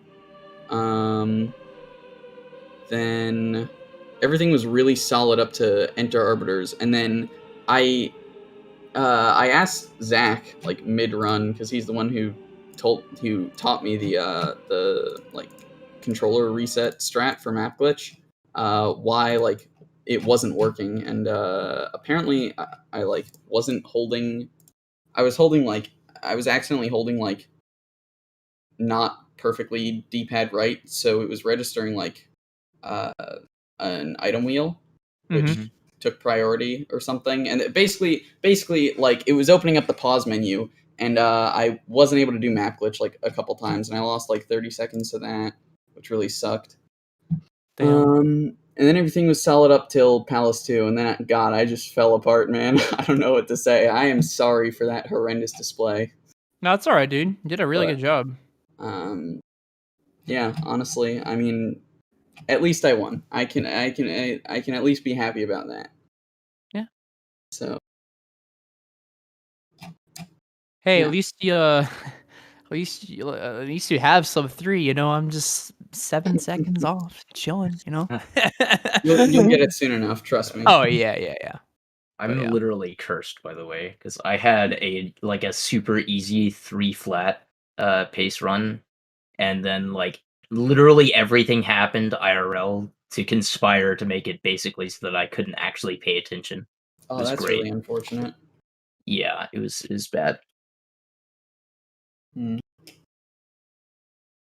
You got some golds too, as well, didn't you? Like, Yeah, I saw I you. did get a few golds. So that was pretty good. They weren't like by a lot, but you know, I'll take it. There's seconds. Yeah, you know, every step counts. Yep. So That's correct, Zach. Oh man. See, the thing is, Zach, that I always play at like 302, 303, 304. You only sometimes play at that level. So, you just, most of the time, you play better than that, okay? Anyways. Yeah, so, I don't know when Zach and Zelu are doing their match. Is that also this weekend? I'm not sure. I could check the commentary sign up. Hang on, let me see if I can find this. Yes, they're running against each other on Saturday. Okay, so tomorrow. Yeah. So tomorrow, yeah.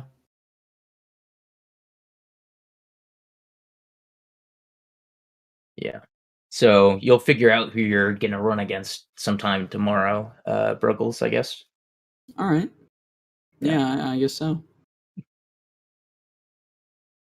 That's also going to be a really tough match for sure. Mhm. I guess Beast just got like really unlucky. I actually didn't. I have no idea what happened to him. I just like was in Arbiters, and then he sent me a DM. He was like, "Hey, I'm gonna go to sleep before the run's over. Like, good luck." And I was like, "Wait, what do you mean?" Yeah, he he's like, forfeited at "Yeah, Morpheal. I didn't. I Yeah. had no idea. What Okay. happened with that? All right. So Beast failed Hugo twice, That's really and then he had some like really bad troubles with Forest Bit. Ended up failing the LGA over the Gorge after getting Gorge Void. That's really unfortunate as well. And then everything went smoothly up to he tried to go for Norgor, didn't get Norgor, and then he was trying to do the quick LJA to the Snow Peak key chest, couldn't, kept doing that. He kept failing that. And then after Morpheal, he just pretty much forfeited after that, yeah. Okay. Yeah, I think if you wow. want the short explanation of what happened is that I think Beast just does not play well on Friday nights. It's Huh. like cursed because he did the same thing last week where he like played poorly on, and it was like the same exact time on the same day of the week. Yeah. So I think there's something about like how much sleep he gets on Thursday night or something. I don't know what it I is don't know. because Yeah. like most of the week he plays really well. Yeah. It could also be just like nerves of a race. Definitely. Yeah, that's Who true too. knows? But yeah, I guess I mean like I wish I got a PB, but like I can't be happy. I can't be unhappy with a win, you know what I mean? Yeah, I mean, how do you think I felt against Audi? At least I played respectable. Yeah. uh, That's usually how I feel is like yeah. as long as I play well, I don't really care what the outcome is. Yeah.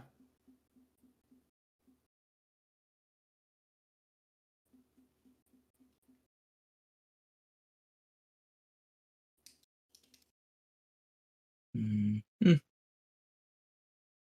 Yeah, I'm not sure what else to ask, honestly. Yeah, it was. So you weren't. I take it you weren't paying attention to what happened with Beast since you were asking what happened. So I can't really ask about like what was going through your head when he was failing stuff in early game. Yeah, no, Yeah.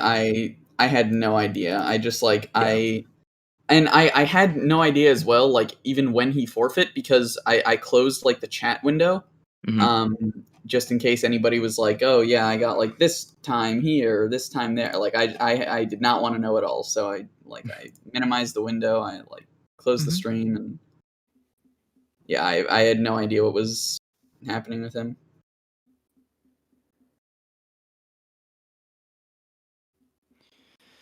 Looks like Mofat is going in Yeah. to final fight. Yeah. Robman. Also, I think that Rob forfeit a Yeah. while ago. Yeah. Or Robmanpacman forfeited at the end of Zant. So looks like Mofat will be taking the win Yeah. Yeah. as long as she finishes the run. I'm really kind of surprised that that Rob, given how good his PB is, has just consistently gotten like high 3 teens in these tourney matches. He took a big break from the game, and then he just had, I don't know, just a little bit rusty. Yeah.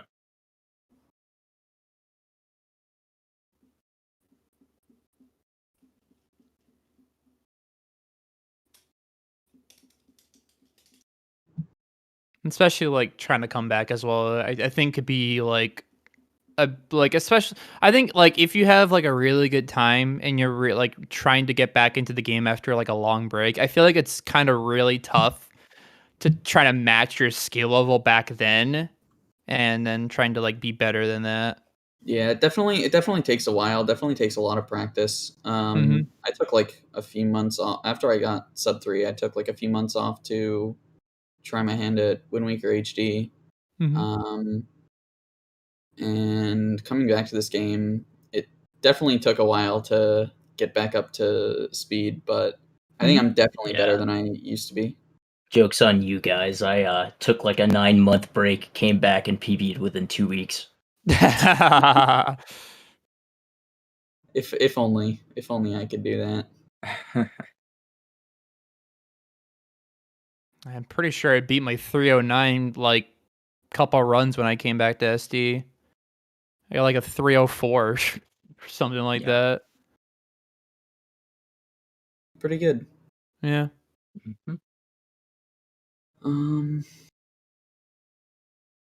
Yeah, I don't really have much else to say about my run. All right. So, yeah, I think I'm gonna head out for the night. All right, cool. And, I don't know if Mofat can hear us, but if she can, best of luck on the last stretch. Yeah. So have a good night, there's like guys. 3 minutes left or so. All right, see you, bro. Yep. Yeah, and thanks everyone for watching. Mm-hmm. Bye-bye. All right. See ya, Bruggles. All right. Wolfat's on the Beast Cannon fight. This will be we're close to the end. I think we're looking at like high 316, low 17. Yep, I'd say so.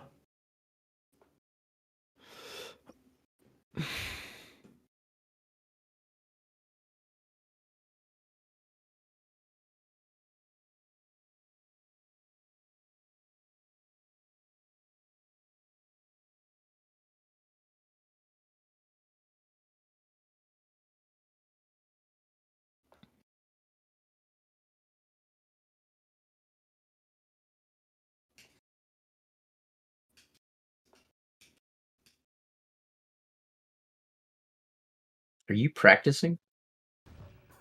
Who, me? Yeah. No. Oh, okay. I couldn't tell. I thought I heard GameCube controller noises. Oh, I was tapping my DSLR lens cap to my foot. Oh, okay. I gotcha. Yeah. I just recalled that Dean has practiced while commentating before, and I was just like, am I gonna deal with this again? I don't practice, man. I just do runs now. Let's practice. Seriously.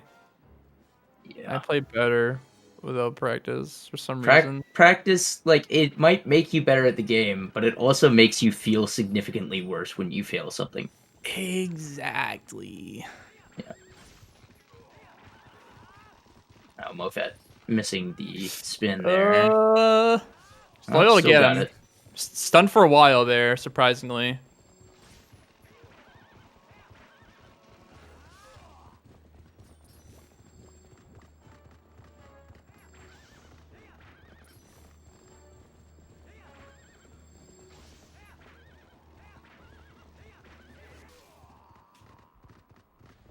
I know who doesn't like giant metal balls.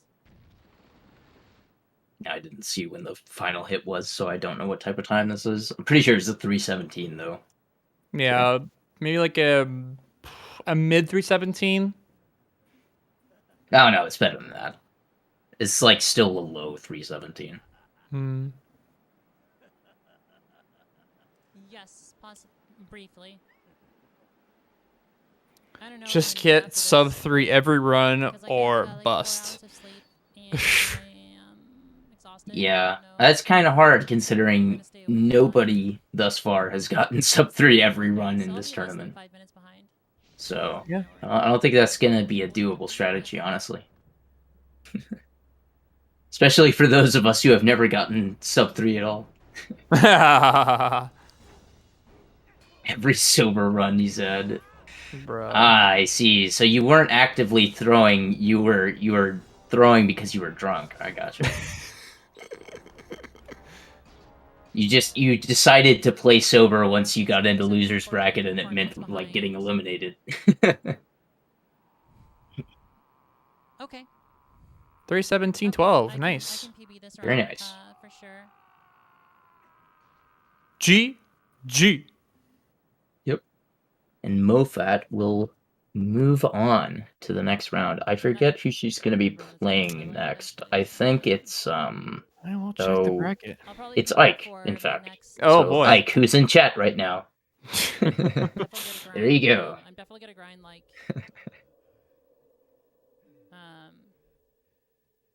I don't know, bow for everything. Interesting to see Beast. whether Ike decides to show up to that race sober or drunk.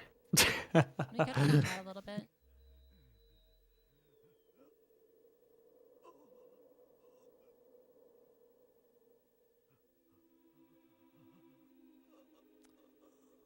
Yeah, Penny, I got better at makeup. All right, that's a because I was, promise. Ike I was Ike has so promised to but be sober in I'm his out next of race. alcohol. Good. You better be out of alcohol. Yeah, don't buy any more.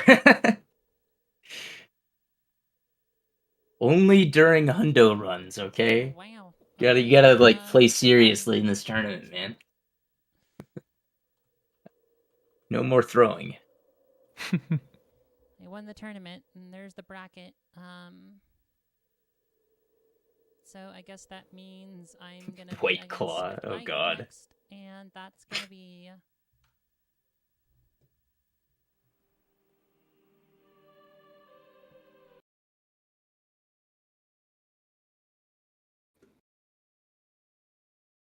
E3, do you have the race time open? No, I do not. Oh, okay. I'll open this to see Okay. if we're gonna get an answer on possible interview. Oh, apparently Mofat didn't done. Oh, I know what time. It was 3:17:12. Yeah. But she's still got a done. Let me see if I can pull up her stream real quick.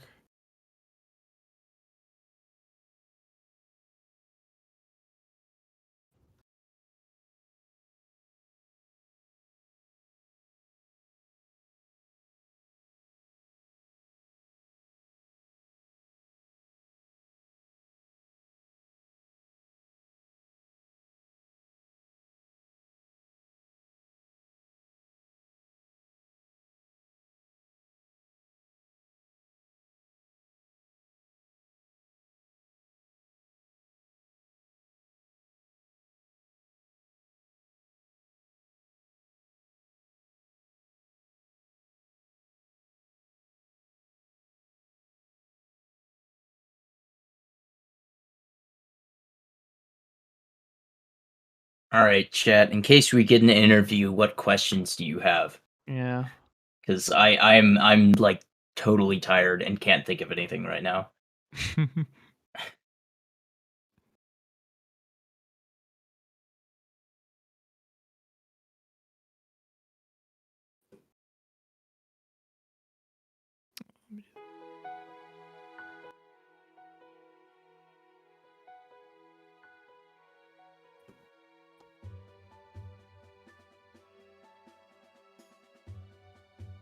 Okay, it looks like she done. Yeah, there we go.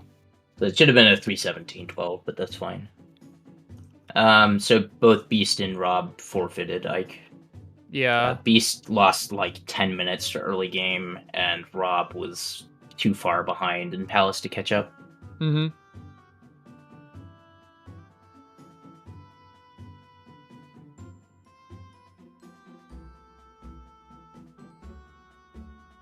Bruggles added a magnificent comment to his time in race time. What is it?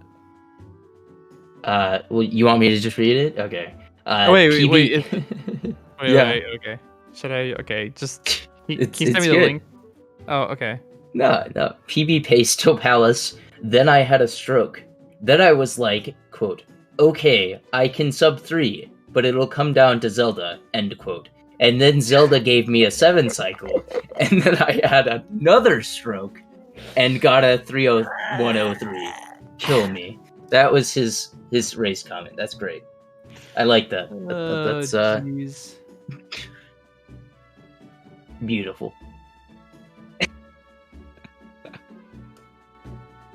Oh boy, oh boy.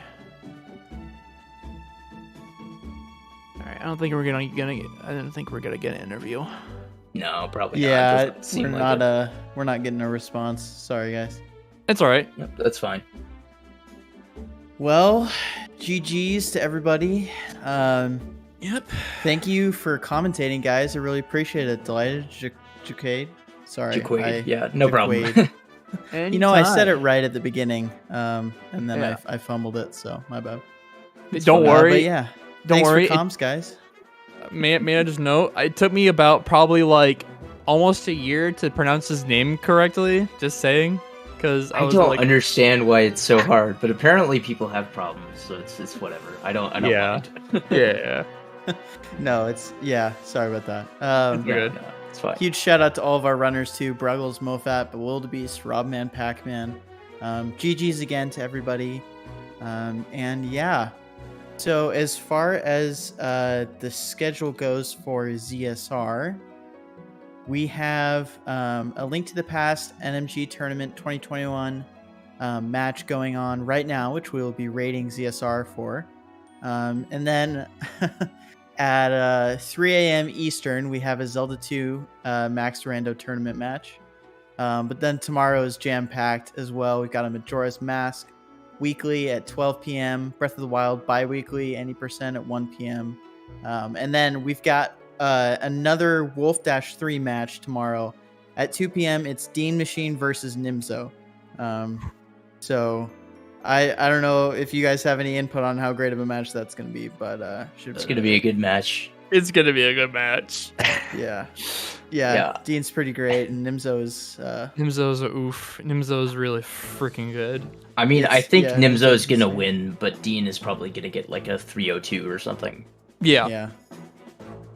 Well, and then we have several other things, like 6 other events. So I'll spare you guys reading all those off. But yeah, huge shout outs to everybody again. Go follow our runners, our commentators, and like I said, we're going to be rating ZSR. It's going to take a sec to get that rate up, but once we do, let's go give them some love. So yeah, have a good night, everybody. All right. See you guys. See ya.